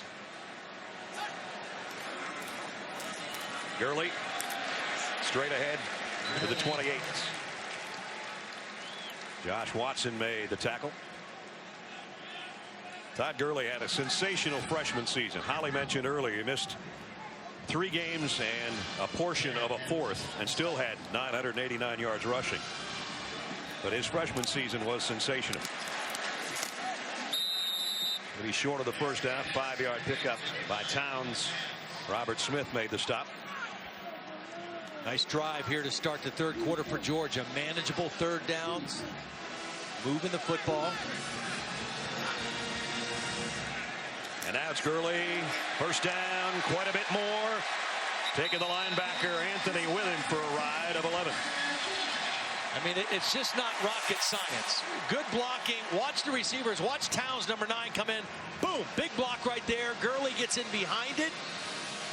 Greg Pike, the right guard, with a nice block. If he's fresh and he wants the ball, feed the big fella the ball. First down at the 13-yard line.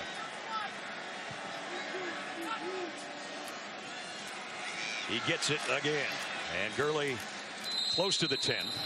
You know, it's funny. Clemson with the pooch kick to keep it out of his hands to open up the third quarter, but they can't keep it out of his hands when Mason just keeps handing it to him. Well, he had 4 carries in the first half. Now he's coming out now. How many now in the second half? Is that 3 carries? 4 carries to start the second half. I mean, now he needs a break, and you bring someone else in. And it's Keith Marshall, and he ain't bad either. Second down and 8. Marshall's turn. Stopped. Maybe a yard gain if they give him forward progress. And Grady Jarrett again, a nose man, number 50. Boy, he's been a thorn in Georgia's side now for 2 years. He's a guy that grew up wanting to play for the Dogs. They didn't offer him a scholarship, and he's made him pay ever since. Well, you look at him, he doesn't fit the specs of a typical defensive tackle. He's only 6'1", about 295 pounds. But heart doesn't show up on those measurements, and he plays with great heart. Let's see if Mason goes to the air on 3rd and 7. Pumps over the middle. Bennett broken up. Bennett has hands on it. He might have run out of real estate either way. Robert Smith was there and is still down in the back of the end zone. Yeah, both safeties collided there. Robert Smith and J-Ron Curse on their way to the football. Both the safeties are still on the turf.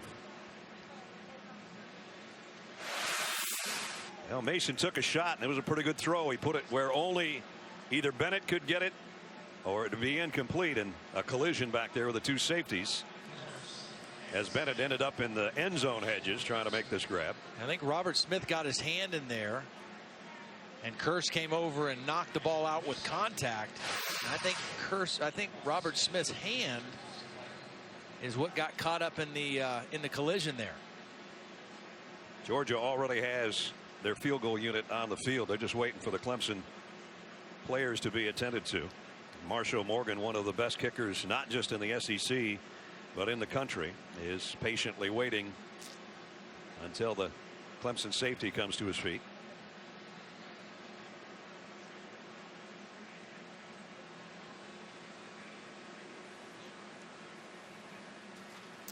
And Smith, one of the veteran guys. He's a guy that grew up, wanted to be a quarterback at Clemson, dreamed of being the next Woody Dantzler, who played in the late 90s, early 2000s for Clemson. And he's pretty good safety right now, and he's apparently okay, and that's good. So it brings up 4th down and 7. And Marshall Morgan, you saw his numbers from a year ago, only missed 2. One was outside of 50. This is a 27-yard field goal attempt.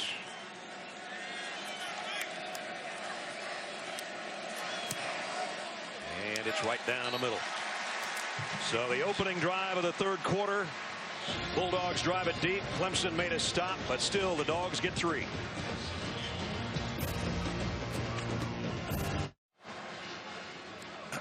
Coming up in about 5 minutes on ABC, Jameis Winston and top-ranked Florida State start their title defense against Oklahoma State in the Cowboy Classic, presented by Wells Fargo. That's coming up shortly. We take a look at this week's AP Top 10 rankings, brought to you by AT&T, and Florida State right where they were to end the season, number 1. And that game will be interesting because Oklahoma State and Mike Gundy, that's one of those offenses that can score. They can move the football and score on just about anybody. And of course, Jeremy Pruitt, the defensive coordinator last year for Florida State, is here now. So a little change in the defensive coaching staff there at Florida State. Yeah, I think that might be a little better of a ball game than people are maybe anticipating. Marshall Morgan, who just hit the 27-yard field goal, his first of the year to kick off. And he hits this one into the end zone, 2 yards deep. DJ Green will bring it out. And he got out across the 20 as we check in with Holly. Well, both quarterbacks for Clemson had success in the first half, and Dabo Swinney said they're going to continue with that same pattern. Cole Stout will start this second half, but Deshaun Watson could come in scripted moments if they need him to, depending on how the game goes. He said, really, I think we're playing our butts off. I really think the only problem we had was the missed field goal and the kickoff return. He said, we've really been pretty steady. It's a heck of a ball game. He just seems so excited the way his team is playing here between the hedges. Yeah, just 2 special teams mistakes. Yeah. Giving up the kickoff return and way wide left on what should have been a makeable field goal. Yeah, their offense controlled the first half. Twice as many plays as Georgia ran. Stout the wideout screen to Humphreys, and he weaves his way out around the 29 where Ramik Wilson tracked him down. Humphreys, the guy that caught 41 passes a year ago for the Tigers. Of course, they had the big play guys in Sammy Watkins and Martavis Bryant, and they go right back to him, and this time Georgia waiting for him. And Quincy Maugert, a sophomore out of Marietta, Georgia, made the hit. Georgia would love a stop on the opening Tiger drive. No more than that guy would, their defensive coordinator. And the fans, 92,000 strong.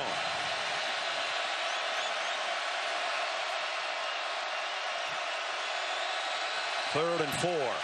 Clemson almost snapped it. Georgia was showing blitz. And they might back out of it now. Stout got pressure in the pocket. Wow, how did he get out of there? Didn't get the first down, though. Picked up 3 and took a pretty good shot at the end of the play. Great inside rush by Leonard Floyd. He'd been kind of quiet. An outstanding freshman season. Watch number 84 split right between 2 linemen, right into the face of Cole Stout. That forces him out of the pocket, and Stout did what he could, but came up short of the first down. But Leonard Floyd, with the quick inside pressure, busted up that play. ESPN.com had him as a first-team All-American, and they only picked 3 linebackers, and he's only a sophomore. So they thought pretty highly of him, too. Nice kick. Davis has to fair catch this one. Back around the 20-yard line. 50-yard punt, no return. Will return with 9:33 to go, and Georgia up by 3. ESPN College Football Primetime is brought to you by Dick's Sporting Goods. Visit ESPN Fan Shop powered by Dick's Sporting Goods for your officially licensed fan gear. And Nissan, premier partner of the Heisman Trophy.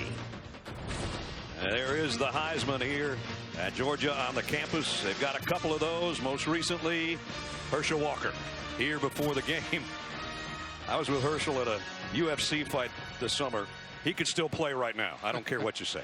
He won it in '82. Frankie Sinkwich was also a Heisman Trophy winner here at Georgia back in the 40s. And there's Rush, Ugga 9, looking on. His team up 3. Mason's going to run this one. Nobody open, just got what he could and then got down. That's a win. You know, a first down run, you gain 4 yards or more. 3 receivers to the right for Mason. He goes that way on a wide-out screen to the freshman McKenzie, and he's got a first down. You can see he's got some quickness. Yeah. Well, and as you mentioned earlier, 2 of the receivers that are out with injury are more the speed guys. That's why I think we're seeing McKenzie, we're seeing Michelle in the offensive game plan, trying to add a little more quickness in to their passing game. They come the other way, same play. McKenzie again, and he's planted by a form tackle from Jaron Kearse. We mentioned Malcolm Mitchell being one of those speed guys that's out. He missed last year with a torn ACL in a freak incident on Todd Gurley's 75-yard touchdown. In celebrating in the end zone with Gurley, he blew out his knee. So they've been a little cautious about celebrations since then here in Athens. Tavares Barnes is the guy that's down. Might be a cramp. It's been hot all day. I mean, even up here in the booth, pretty sticky.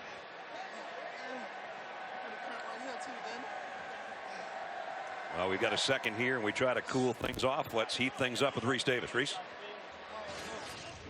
All right, Brad, time for a Taco Bell studio update. You know what's going on, Louisiana Tech and Oklahoma. Trevor Knight fighting Sterling Shepard, and the Sooners up 24-0. Knight hit his first 6 passes. Well, we saw him light up the night in the Sugar Bowl last year. 4 touchdown passes. So he's starting where he ended. And maybe this isn't a cramp. This doesn't look real good for the senior out of Jacksonville.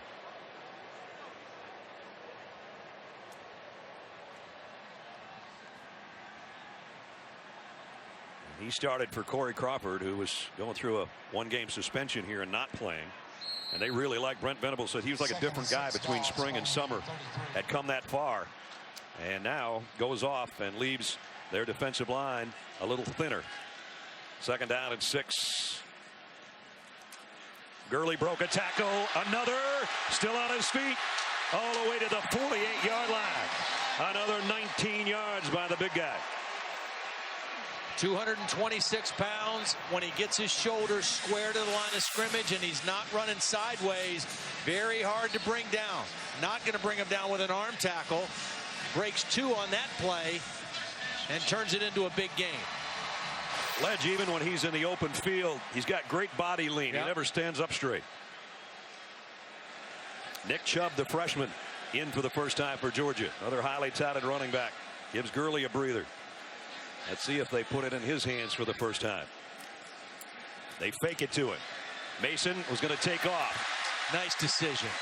That's 2 plays on this drive on 1st down where he didn't like what he saw and he makes a quick decision to run, and then it becomes a running play and a positive win play because he gains positive yards. No hesitation on the decision to run. That's good heads-up play by Hudson Mason. You know, a lot of people think that he's not that good a runner. Aaron Murray was pretty nifty with his feet, but both Mark Richt and Mike Bobo told us yesterday, hey, Hudson Mason is a little bit shiftier than you think he is. And he's shown it on those 2 runs. And Beasley, he goes out, and that might be a cramping situation as well. He appears to be ready to come back in, but he's going to take at least a playoff here. And meanwhile, Georgia's got 2nd down and 3 at the Clemson 41.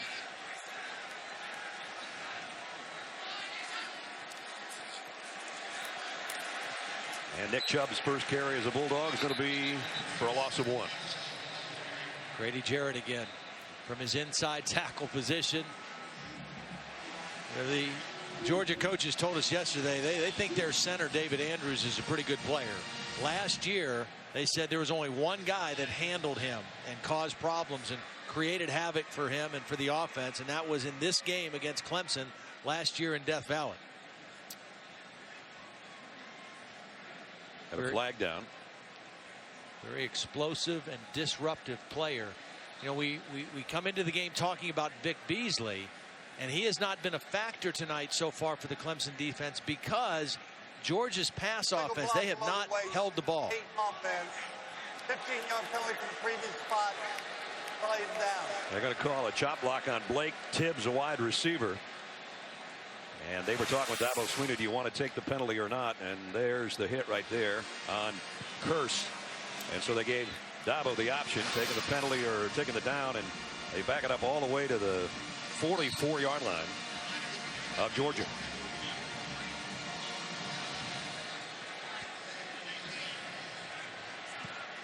Where it's going to be 2nd down and 18.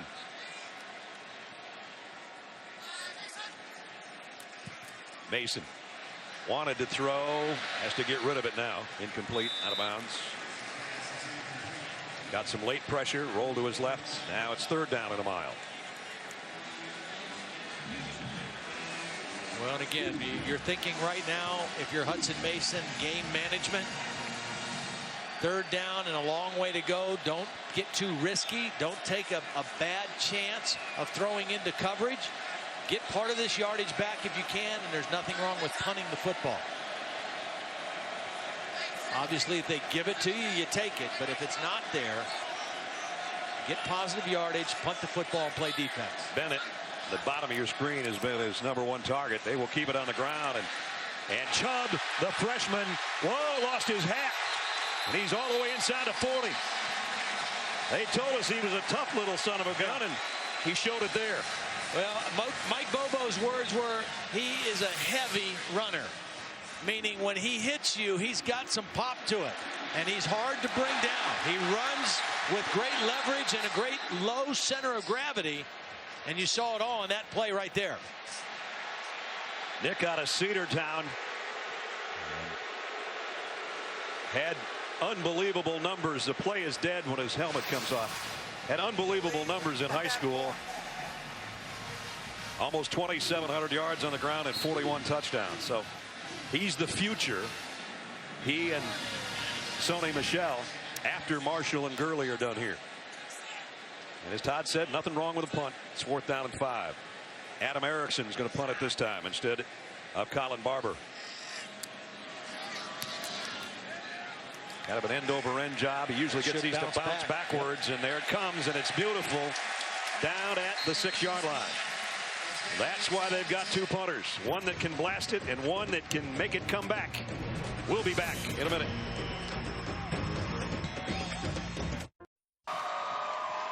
ESPN College Football Primetime presented by Hampton Hotels, part of Dick's Sporting Goods kickoff week. 24-21 Georgia. They've got more pressure on Cole Stout this half. Well, you know, we mentioned Jeremy Pruitt spent time with Nick Saban at Alabama, and what they like to do is create confusion in your pass protections. You don't know where pressure's coming. It's not necessarily an all-out blitz because they're playing zone coverage behind it, but they attack your protection. They create confusion, not just for the quarterback, but for the offensive lineman. And if they can get you into 3rd down and 6, 7 or more, they have an advantage. And that's always the way it's been at Alabama. It's the way it was at Florida State last year, and that's what he hopes to do here in Georgia. Worst starting field position for the Tigers, their own 7. Draw play. Play it conservatively. Only got a yard for Davidson. Ramik Wilson in on the stop.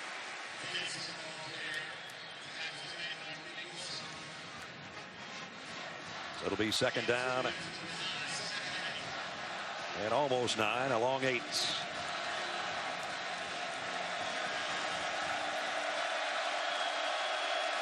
Humphreys again will be in motion. They'll keep it on the ground. Second effort got C.J. Davidson a couple, but that's about it. And now they're in that shot, that situation that Todd was just talking about, 3rd down and long.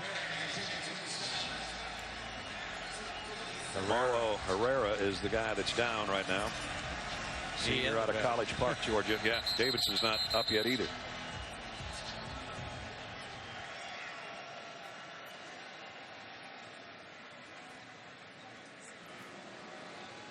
Herrera, pretty important piece to this defensive puzzle. Team high 31 career starts counting tonight. He was the coach's defensive MVP on this Georgia team a year ago. Had 112 tackles, and he lost some weight in the offseason. Yeah, I think that's been the case in reading their notes. That's been the case with several of their players. I think that was part of the new defensive staff's emphasis. Maybe a couple guys a little bit too big, carrying a little bit too much weight. Herrera was like that. Jordan Jenkins dropped 20 pounds, went from 272 to 252. Playing a little bit faster. I think Amarlo just lost a little bit more on whatever he's been drinking, or if he had anything quickly to eat at halftime. He's got 8 tackles tonight, and he's going to have to take a little breather over there. So again, what Georgia has had some success with on 3rd down is showing one thing, trying to draw the call from the sideline, and then changing what they do pressure-wise. 3rd and 5. Stout inside his own 5 and in trouble. Had to get rid of it, just unloaded it. A penalty marker down. That's holding. That's offensive holding. And it could be a safety if the penalty was in the end zone. The quarterback was in the end zone. I don't know that the holding, the penalty at the spot of the foul was not in the end zone.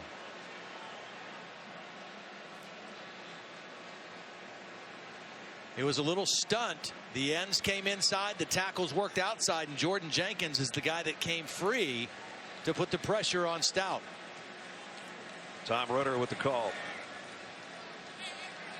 Holding on the offense, and penalties decline. 4th down. And brings up a 4th down and a punting situation from deep in Tiger territory again. That time it was just a straight 4-man rush with a twist game. They didn't line up and try to show one thing. They lined up in a 4-man rush, but they ran stunts on both sides, and the pressure created confusion for Clemson. Reggie Davis has done a pretty good job for Georgia on the returns of punts tonight. As Todd mentioned, under 3 yards a return a year ago was worst in the SEC for the Bulldogs. And he's got a backpedal to get this one at the 37. And goes down at the 40, so only a 3-yard return on that one as well. 5:11 remaining in the 3rd quarter. Time for our Aflac trivia question. Aaron Murray was drafted by the Kansas City Chiefs in 2014. Who was the last quarterback drafted by the Chiefs to win a game? Boy, that's a tough one. Only problem is I know the answer. We'll give you the answer here coming up in a minute as Georgia takes over. Well, I think it's Todd Gurley time, too. Time for the Aflac, time for Todd Gurley again. Got a little rest in that last possession. They fake it to him, and Mason dropped the ball. And who's on top of it? Georgia's going to keep it, but they lost yardage there at the 5-minute mark of the 3rd quarter. I don't know if he hit somebody as he was trying to get rid of this, or he just lost slipped it. out. Yeah, it just slipped out. Yep. It's not going to be a perfectly dry ball when it's this warm and your center's sweating all over it.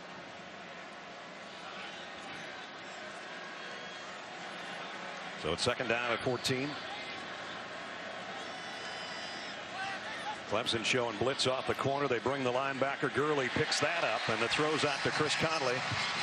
Good for 12. Yep. Good decision there. 2nd down and long. Don't worry about trying to get all the yardage back in one throw. Now you give yourself a chance on 3rd down where run or pass is possible. And it's going to be Gurley, and Clemson knew that was coming.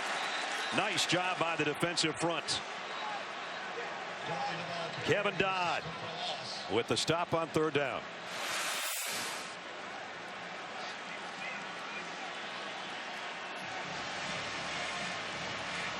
That was the previous play. Second down.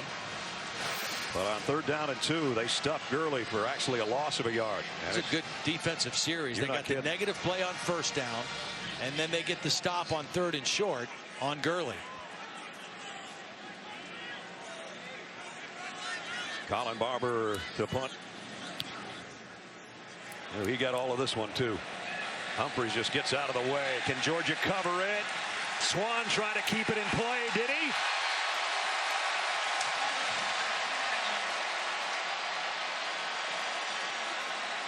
Oh boy, what a great play. But it's all for naught.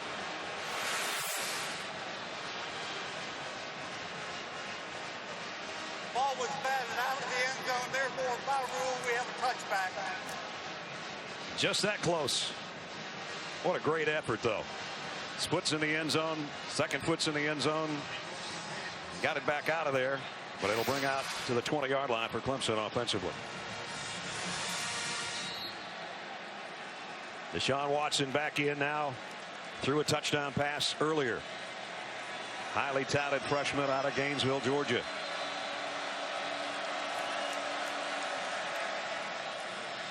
And he's going to throw. No, he's going to run. He can do both, and did so sensationally through his high school career. Got 4 there.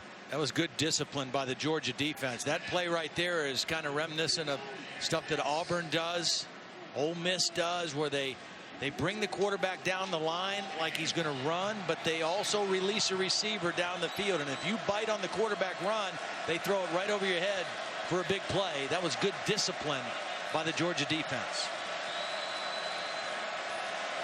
Second down and 6.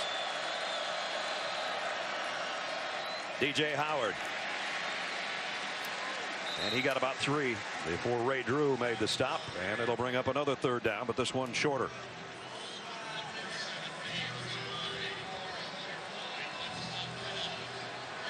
Down to 2:39 remaining in the third quarter.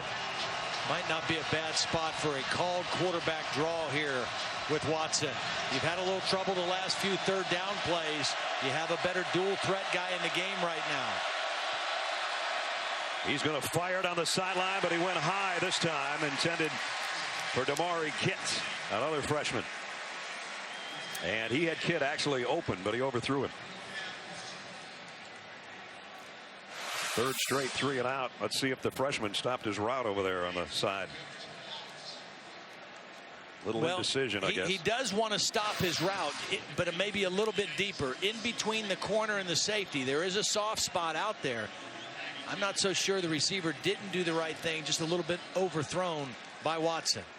So Pinion to punt.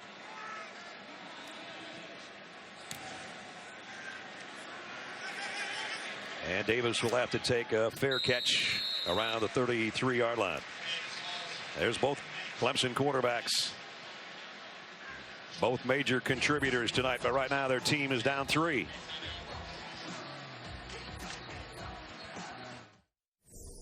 I'm Reese Davis, Sports Center right now, brought to you by Cree Lighting. USC is beating up on Fresno State. Remember the Vegas Bowl last year, Cody Kessler threw for 345, already nearly 200 in the first quarter. Nelson Aguilar caught one of the touchdowns. I'll get you a good-looking dog U. Dogs lead by 3. 2:13 remaining in the third quarter. Brad Nessler, Todd Blackledge, Holly Rowe, and our ESPN crew between the hedges in Athens. Seesaw game back and forth between the Tigers and the Bulldogs.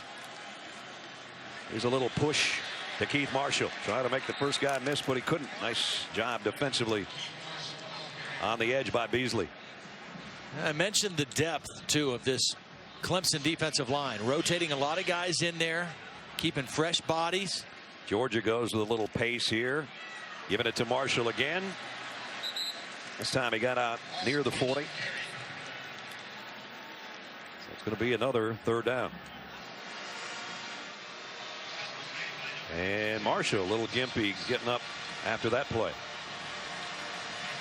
Of course, he's coming off knee surgery. That's the last thing they want to see, is him limping off.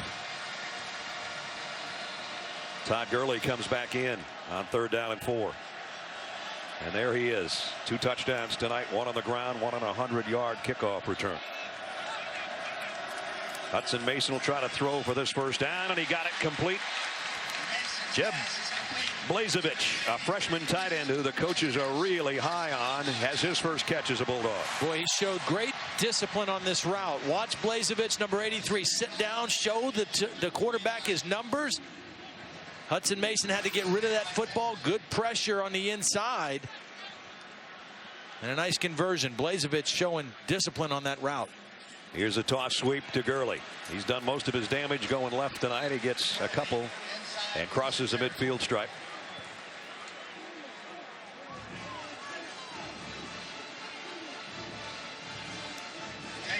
First quarter was sensational for Clemson. Not so much since.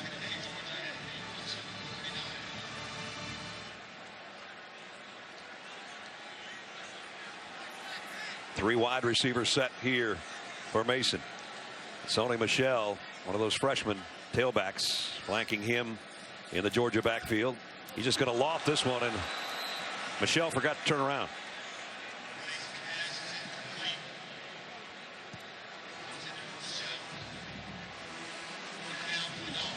It's a lot to ask of a freshman back, you know, to come in on passing situations, to know pass protections as well as your basic runs. Hudson Mason was expecting Michel to look quick on that one because there was pressure coming. 3rd down and 8 from the 49. Mason making sure if Clemson brings the blitz that somebody helps out. Here they come.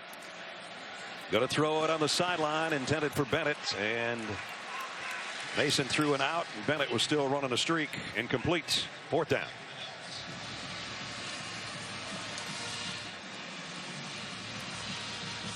So sort of an empty possession there for Georgia.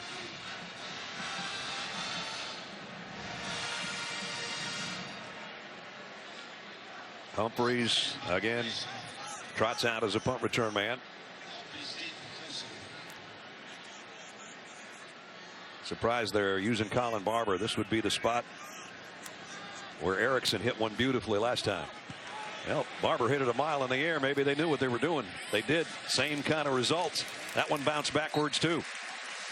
And this will be right around the 8-yard line. So back-to-back punts that have pinned Clemson deep in a hole inside their own 10-yard line. Well, a little bit earlier we asked you the Aflac trivia question, which was Aaron Murray was drafted by the Kansas City Chiefs 2014, and he made the team because the roster came out today. He was the last quarterback drafted by the Chiefs to win a game. My partner. Was it early in the season or late? Search long and hard to find that stat. Yeah.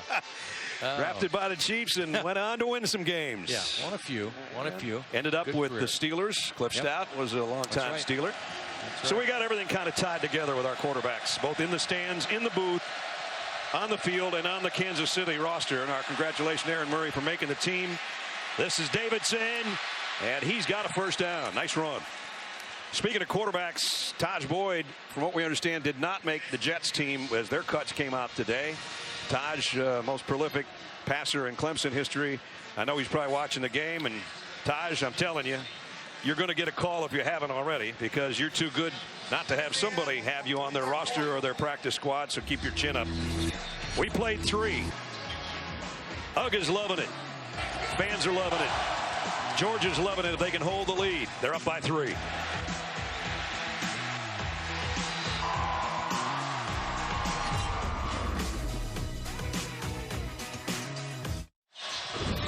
You're watching the SEC on ESPN. You've watched it for 3 quarters. We got 15 more to go. 24-21. Georgia, folks, they said spread the red today, and it is red between the hedges. Yeah. 4th quarter underway. Cole Stout under pressure. Down he goes. A flag down, probably a holding, and a sack by Josh Dawson. Well, it's Leonard Floyd again. The sophomore out of Eastman, Georgia, drew 2 blockers. He's the one that created the problem in the pocket. And he was definitely wrestled down. They're going to take the sack, decline the penalty, because it's all the way down inside the 15 anyway. Watch Leonard Floyd come off the top of the screen. Just beats the right tackle, Joe Gore, and ends up getting tackled right in front of the referee. Now the crowd really into it. 2nd down and 17. Gallman's in the backfield with Stout. And he's going to run a quarterback draw. And it's going to be Floyd that drags him down.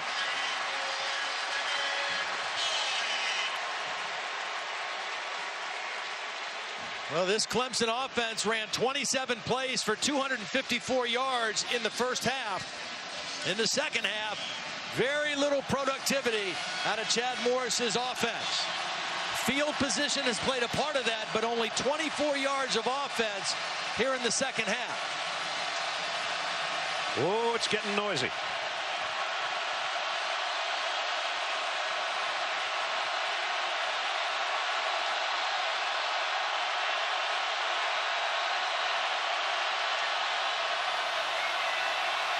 They're not going to get it off. I don't think, well, they called the timeout from the sideline. Cole Stout was not going to get the timeout called in time, but Dabo Sweeney did it for him. And they ran out of time because the Georgia crowd, 92,000 strong, was so loud that Stout was trying to get the message to his offensive line and couldn't get it done in time. If Clemson thought it was loud before they took that timeout, they're in for another earful right here. Well, the guy who's been the disruptor is right here, Leonard Floyd, number 84. Blitz coming from the secondary. Stout over the middle, caught but short of a first down as Wayne Gallman came out of the backfield and picked up 10. Yeah. And if Stout could have hit him in stride, Gallman would have picked up the first down. Stout knew pressure was coming. He didn't get enough on that throw, and Gallman had to go down low to make the catch. Otherwise, Clemson gets a new set of downs. So Pinion's got to kick it. Reggie Davis has done a nice job as a return man. Nothing flashy, but he's had a couple decent returns tonight. And you just get the feel that Georgia needs to take advantage of the field position edge that they've had here in the second half. They only have a 3-point lead to show for it so far. Pinion's trying to blast him out of field position. Great kick back at the 13. Davis fields it there, and he only gets back to the 17. I tell you what, all 3 punters that we've seen tonight have done a great job. And Dick's Sporting Goods kickoff week continues tonight when we're done. Number 14 Wisconsin taking on number 13 LSU in the 2014 Advocare Texas kickoff. College football primetime presented by Hampton Hotels tonight at 9 on ESPN and live on Watch ESPN. Another one of the great interconference matchups that we've had in week 1. Alabama has beaten West Virginia in the Chick-fil-A kickoff classic tonight, or this afternoon actually when it started. We're in the SEC ACC battle here of top 16 teams. Georgia number 12, Clemson number 16, and we got LSU and the Badgers coming up when we're done. We talked about Todd Gurley, Melvin Gordon for Wisconsin, one of the other premier backs in college football. Here is Todd Gurley, pickup of 2. And Gurley now 12 carries for 91 yards. He had 12 carries for 154 in last year's game, including a 75-yard touchdown romp. But remember, the other time he got his hands on it tonight, he went 100 yards on a kick-off return for a score. Give it to him again, and he might be off to the races again. Todd Gurley, midfield. They've got the angle on him, but he's got another big one.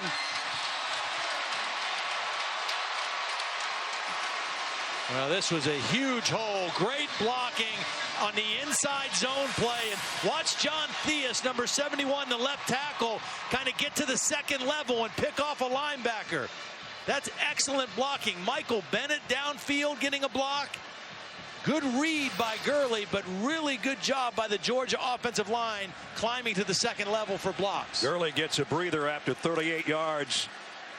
And here's Michelle, the freshman, and he stretches out, gets a good gain of 6. Well, again, you just see the depth of talent that Georgia has at running back with Gurley and Marshall, then the two young guys, Michelle and Chubb. And you just know that when you get to a game like this, a hot night in the fourth quarter, you think you can wear them down with fresh backs. And that's what Georgia, I think, is going to try to do right here. Todd's got his 14th career 100-yard rushing game in a Georgia uniform. And there's miscommunication, and that might be the freshman's fault. Yeah. Either he went the wrong way or Mason did, and I'd be guessing it's number one that went the wrong way. Yeah, that would be my guess, too.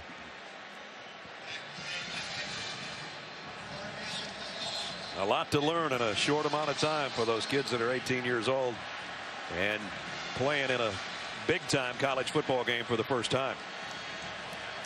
3rd down and 3. Big 3rd down for both teams here. Michelle trying to get to the edge. He got there, and he's down the sideline. He held on to that one, and he went the right way. And see, that's tired legs on a defense versus fresh legs with a third running back. You keep pounding away, you wear them down, and the fresh legs get outside the defense. And Kearse had to save the touchdown. Bad leverage by the Clemson defense, but I got to believe fatigue played a part in that and the wrong angles that were taken there.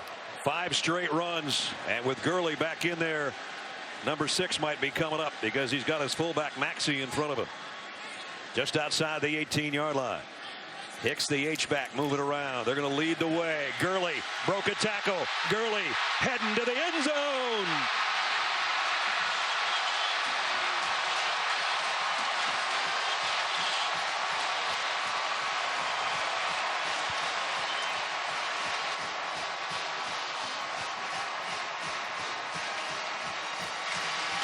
Third touchdown of the night for number 3.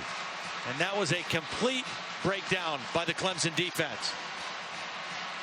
That was all Todd Gurley seeing a lack of coverage on the backside and turning it into a touchdown. Extra point is good. And for the first time tonight, somebody's got a double-digit lead. And it's the hometown Dogs. And it's courtesy of their All-American tailback. What a night. A 100-yard kickoff return, a 23-yard touchdown, and now 18 more. And it's Georgia up by 10.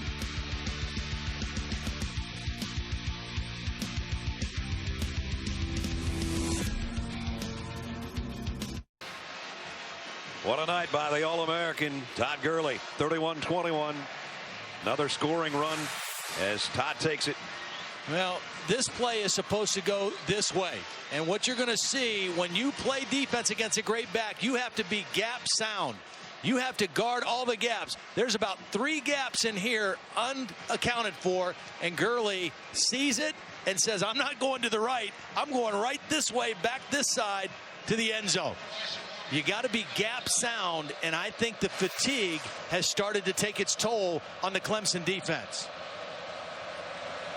Marshall Morgan to kick off as now Georgia has a double-digit lead. This one will be returnable. T.J. Green from the 4. Oh, did he get pasted? The ball came out. They're calling it a fumble. They threw the beanbag down.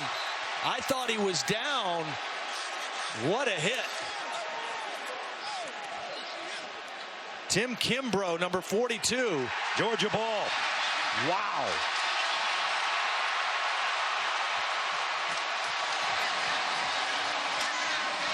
The Georgia coaches are going crazy next to us. What a hit by Kimbrough. I think he was down. Yeah, I thought he was down when it happened. We'll get another look from another angle. I thought his body was down when the ball came out. He really got blasted, and now there's his elbow he's down. down. He's down. Great hit, great effort by Kimbrough, but he was down. I tell you what, for a team that took their lumps, talking about special teams last year, they played really well tonight. Absolutely. Again, I think that's been part of the emphasis of the new defensive coaching staff. Different responsibilities in the kicking game as well. A renewed emphasis. Kimbrough's going to remember that one for a long time. I think they're going to take the fumble recovery back by Keith Marshall, but he'll still take the hit. And TJ Green's going to be thinking about this one for about a month. Wow. And a good solid hit. Wasn't with the head, it was with the shoulder. Good technique, shoulder tackle, wrapped up with the arms. Can't do it any better. Nope. The bottom line is the Georgia defense has made some beautiful adjustments in the second half, and they have throttled the Clemson offense. Well, that's not considered an offensive play. It's a kick return, but Clemson's second half, 10 plays, 39 yards, 1 first down. And they need some offense now because they're down 10, and there's 10:22 to go. And the thing about it, remember early in the game I said how Jeremy Pruitt, as much as anything, he needed to get some confidence breathed into this defense. They've got talent, but they didn't have a whole lot of belief in themselves, I don't think. Well, now they look completely different than they did in the first half. They look like a group who believes they're going to get stops every possession. Jeremy, part of an entirely new defensive staff for Georgia. That's almost unheard of. It hasn't happened here in 50 years. Yeah. And the reason it happened then is because it was Vince Dooley's first year as head coach. The runner was down prior to losing the ball. Therefore, it's Clemson's ball, 17-yard line, first down. Well, fans don't like it, but that's the right call. Yep. You know, we made this point also. I mean, I think they've made great adjustments, but field position has been in Georgia's favor the entire game. Yep. Clemson has had 13 offensive drives. Their average starting field position has been their own 18-yard line. That wears on you, especially on the road with crowd noise and everything like that. It's the 8th time they're starting inside their own 20. In this case, the 17. And now Georgia might want to pin their ears back a little bit. Leonard Floyd got some pressure. Jordan Jenkins cleaned up. As Stout tried to run it. Got a short gain. Actually, no gain. Well, if you're Cole Stout and if you're the Clemson offense, you can't panic at this point. There's still 10 minutes left in the football game. Stout out in the flat to Howard, and he's going to be dropped for a loss by Herrera. And that's his 9th tackle. See, they're just locked down on Clemson right now. Clemson's not threatening the Georgia defense vertically at all. Georgia is closing and squatting on everything, and then on third down, they're able to create pressure on the quarterback. Wouldn't Clemson love to have Sammy Watkins about now? Oh, boy.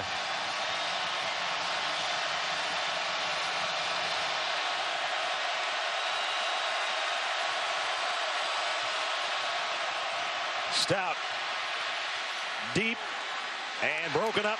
Aaron Davis hit him in the back, looking for a flag his second year, but he's not going to get one.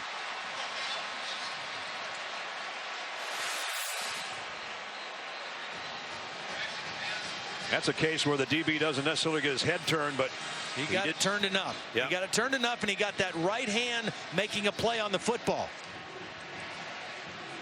Just enough to knock it away. And now Pinion pinned back at his own goal line again. And again, it's field position that Todd was talking about. Pinion's helped the cause with some blasting punts tonight. He needs another one here. Reggie Davis will field at midfield and tripped up. Nice coverage. Boy, great coverage.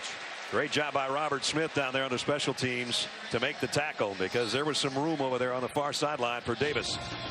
9:05 to play. Georgia in Clemson territory, up 10.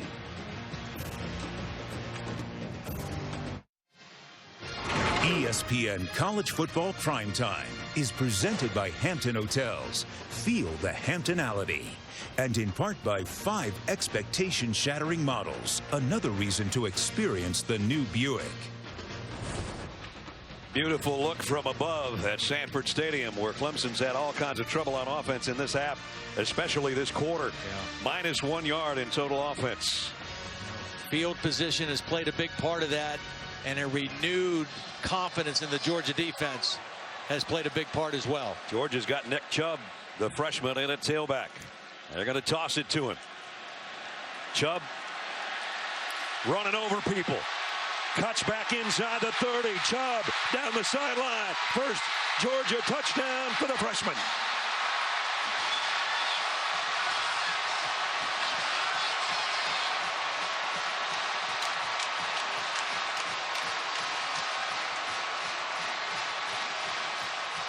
The coaches kept telling us he's a tough guy to bring down, and Clemson didn't.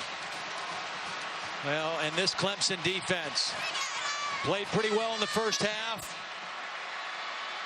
They've run out of gas, I think, here in the second half. Missed tackles, missed assignments, missed gap responsibilities, and fresh backs. Fresh legs, fresh backs from the Georgia backfield has taken its toll. Extra point good. 38-21.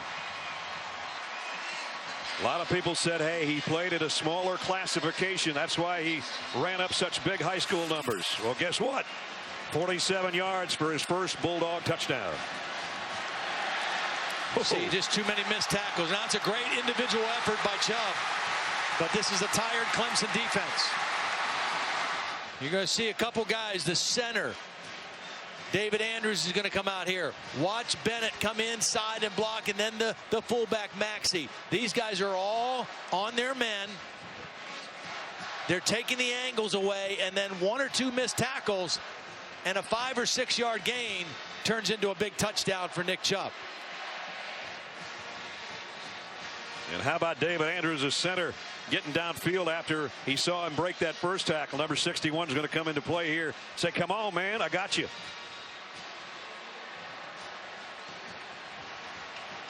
Well, we said there was a lot of depth in the Georgia backfield. Yep. Doesn't matter which side they run on for the most part. But you know what? It started with Gurley getting it 4 times in the first possession of the third quarter after only running it 4 times in the whole first half. That kind of set the tone for the second half. He did most of the damage, but now they've taken the life out of the legs of the Clemson defense with their run game.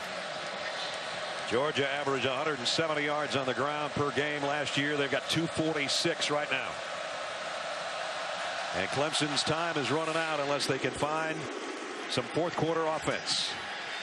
Green, who got popped on his last kick return, trying to cut this one outside, and does. P.J. Green, good return.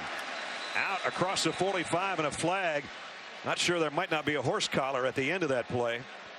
That shows you something about Green. Now, he got popped on that last one, and he had no hesitation to return that kickoff. During the return, holding number 9, receiving team, 10-yard penalty from the spot of the foul, first down. Well, that negates a great run back. But nonetheless, super effort.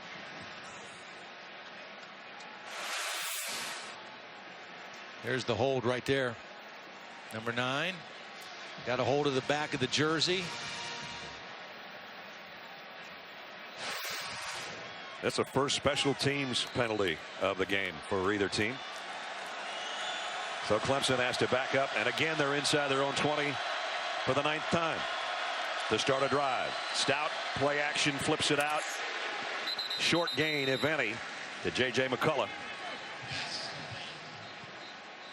And again, at some point, somebody's got to make a big play here for Clemson. See, and the problem for Clemson is they've not threatened this Georgia defense vertically down the field for a long time. They hit a couple throws in the first half, nothing down the field to stretch the defense. And Stout gets mugged by Floyd again. What a game 84's having. Yeah, second half, he has really come to life. They've put him in different positions. They've moved him around. And he has created some problems.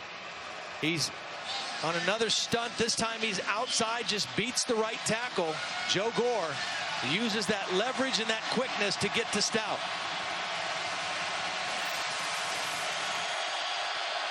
Third and 16. Blitz, Stout, incomplete. Had to throw it from his own end zone, and he was backpedaling. See, if you're a quick pass rusher, you love playing at home because your home crowd is going to make a ton of noise on a 3rd and long, and that offensive tackle has no chance against a speed rusher. That's why Vic Beasley had such a big night against Georgia last year in Clemson and has been relatively a non-factor tonight. But Leonard Floyd is using a quick first step and the crowd noise to his advantage on third down to wreak havoc on this Clemson offense. Pinion again from his own goal line. Davis, he took a big hit, took a chance by not fair catching that one, and Tony Stewart let him have it on the special teams. But he did hang on to it. 39-yard punt, no return. And again, Georgia's going to have excellent field position, and now they're playing with a big lead. And they're going to play clock now. Yeah. You know, now you've run the ball, you've established your run. Now you want to run it, make first downs, and chew up clock.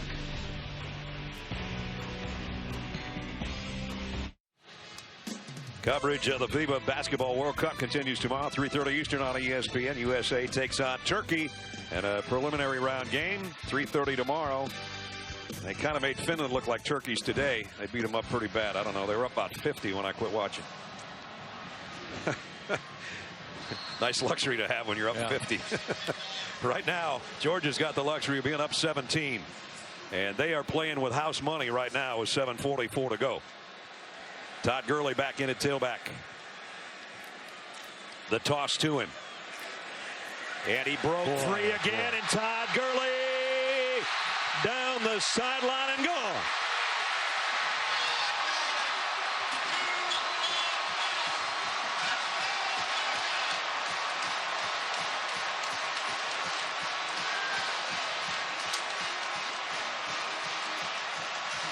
I think he might be on his way to being an All-American. I'm sure Dad thinks so too.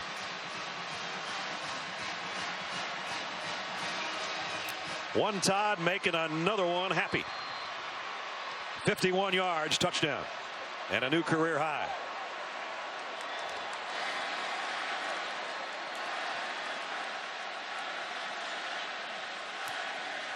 Extra point is good.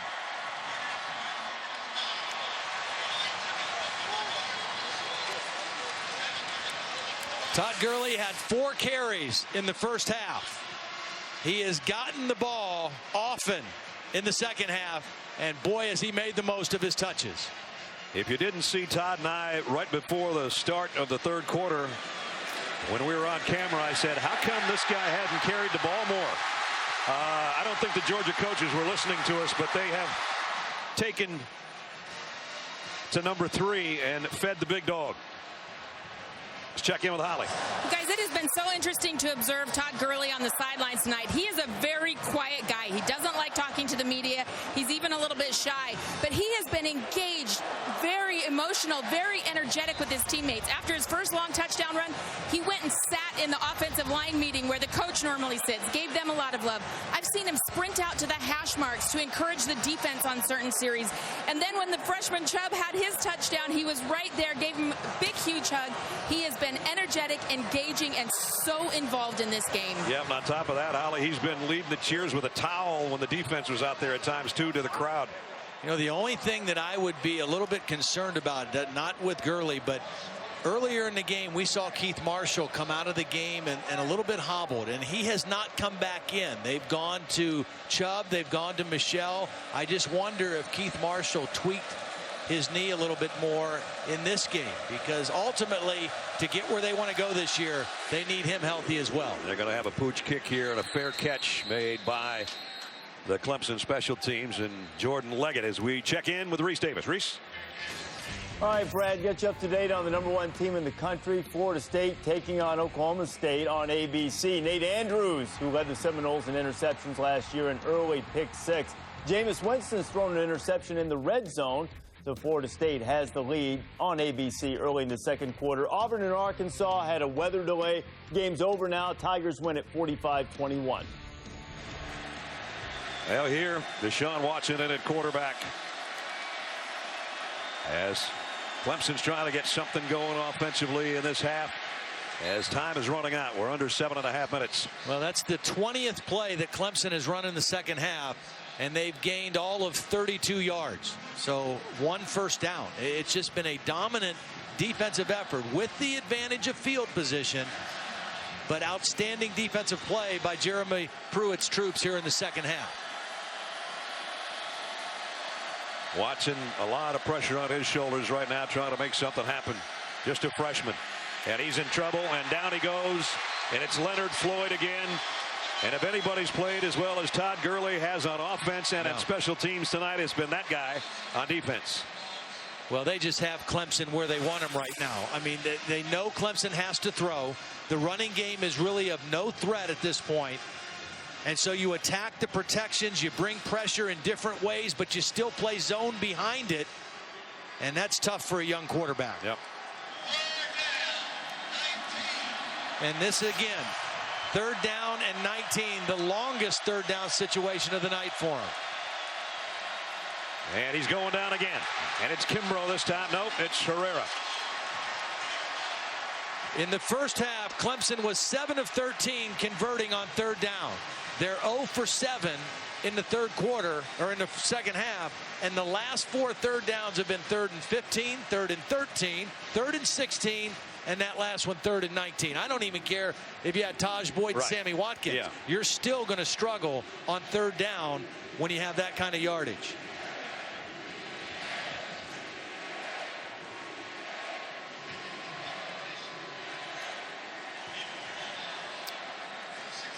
Pinion in his own end zone again. 10th punt coming up. Getting a tired leg. McKenzie, the freshman. They wanted to get him a look as a punt return man, and they got it, and he made the best of it. 22-yard return by the little guy. Todd Gurley tonight has done it all. Well, I tell you, he started out early in the game making most of his yardage running to the left. Good blocking by his fullback, Maxey. Good blocking by the wide receivers. Then he had the kickoff return for 100 yards. That was what he did in the first half. In the second half, he has worn down the Clemson defense. He's had 4 touchdowns on the night. This one the most recent. 51 yards after breaking tackles and then turning on the speed and outrunning the Tigers secondary. He's getting a breather now, as is Keith Marshall. And they're going to give the fullback a little sugar. Quavon Hicks down near the 20. Quavon, they got a little package for him as fullback. He's playing some H-back this year. They lost their regular fullback, Merritt Hall. Just had too many concussions, and his season and career at Georgia is over. And they really loved him because he was a great blocker leading the way for some of the tailbacks they have. So Quavon's kind of done the job tonight along with Taylor Maxey, and they both played very well.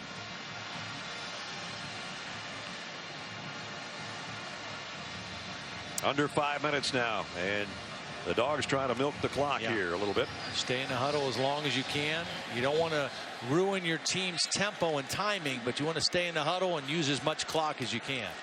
And again, it's Hicks, and they give it to him again, and he rumbles for a pickup of 5 and a first down as we check in with Holly. Just to update Keith Marshall's health, he did come over limping on the sidelines a few series ago.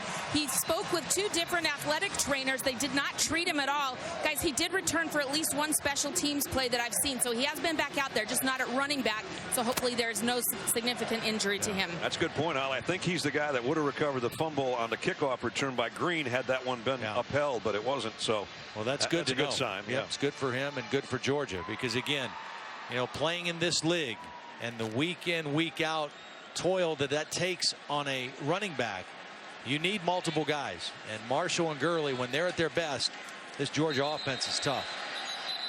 And this one's blown dead. Well, we said about all-star offense. Not all 11 players were set. 5-yard penalty remains.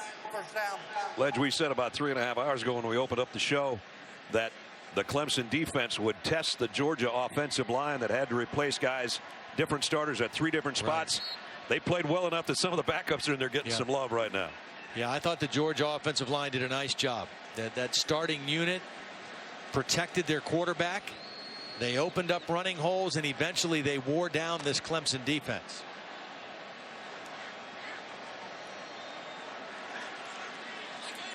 First down at 15 after the penalty.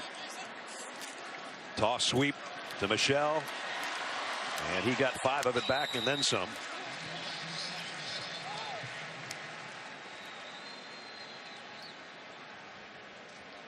Todd Gurley tonight with 4 touchdowns and more yardage than the Clemson team and more points. What a night. We said, do you have any goals, Todd? He said, nah. He had been quoted by some people to say, it'd be nice to get 2,000 yards. And he's sort of squelched that since. And we asked him that yesterday in our meeting. And he was like California cool, laid back, even though he's from North Carolina. He said, no, just want to win. Want to win and like to play in every game. Yeah, that was the other thing he said. You know, he missed 3 last year. Marshall missed 8. And now they've got the 2 freshmen to take a little pressure off the running load as well. Now they take Michelle out and they put Chubb in. And the fans are reacting to that because they saw what Chubb did the last time he touched it. When he ripped down the sideline, broke a couple tackles and scored. Low center of gravity, runs with great leverage. And if the Clemson defense isn't ready to play on this down, he's going to run it right into the end zone. 3rd down and 7. They give it to him. He broke 1 tackle. He broke another. He's got a 1st down, I think. 228 pounds and on a 5'10" frame. And as Todd said, that is hard to tackle, especially when you're tired.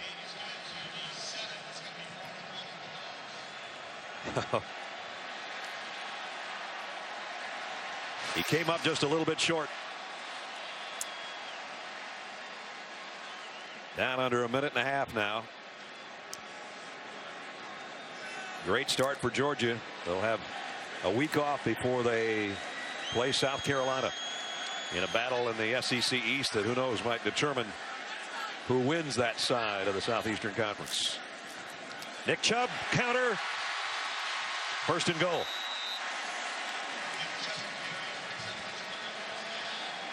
And we take a look at our good hands play, brought to you by Allstate tonight. One of the great catches probably of the night came from the Georgia defense on that late throw by Stout. Davis went up and snared it. The freshman, redshirt freshman, walk on with a big defensive play tonight. Our good hands play for Aaron Davis. Now, I like what Mark Richt's going to do here too. We're going to take a knee. Yeah, I thought they might. Yeah. They better cover that wide out.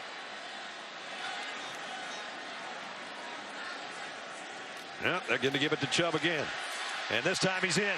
Flag down. Might take away his 2nd touchdown. Illegal shift. Offense. 2 players moving without getting reset. 5-yard penalty. Remains 1st down. Todd, you know, it's depending on what else happens through the college football weekend, but ranked number 12 for Georgia, and they're not going to hurt that ranking at all. Not at all. You know, we expected them to, even though they had a new quarterback replacing a 4-year starter, we expected their offense to have some ability with the running backs they had. The big question was their defense. And it was questionable in the 1st half. Gave up 254 yards, but the 2nd half, they have been dominant here at home. Now the knee will go down for Hudson Mason, who said he was always dreaming about going across the bridge, looking into Sanford Stadium and waiting for his name to be called as a starting quarterback on his home field. He's made a successful one tonight thanks to Todd Gurley and the Georgia defense in the 2nd half. Mark Richt goes to 3-1 against Clemson in his coaching career. And in his 14th season gets off to a good start tonight. 45-21. Great start for Georgia. Clemson will have to go back to the drawing board a little bit. Don't forget, Wisconsin and LSU is coming up next. That's going to do it for Todd Blackledge and Holly Rowe. Brad Nessler saying so long from Athens as we send it to Sean McDonough. Sean?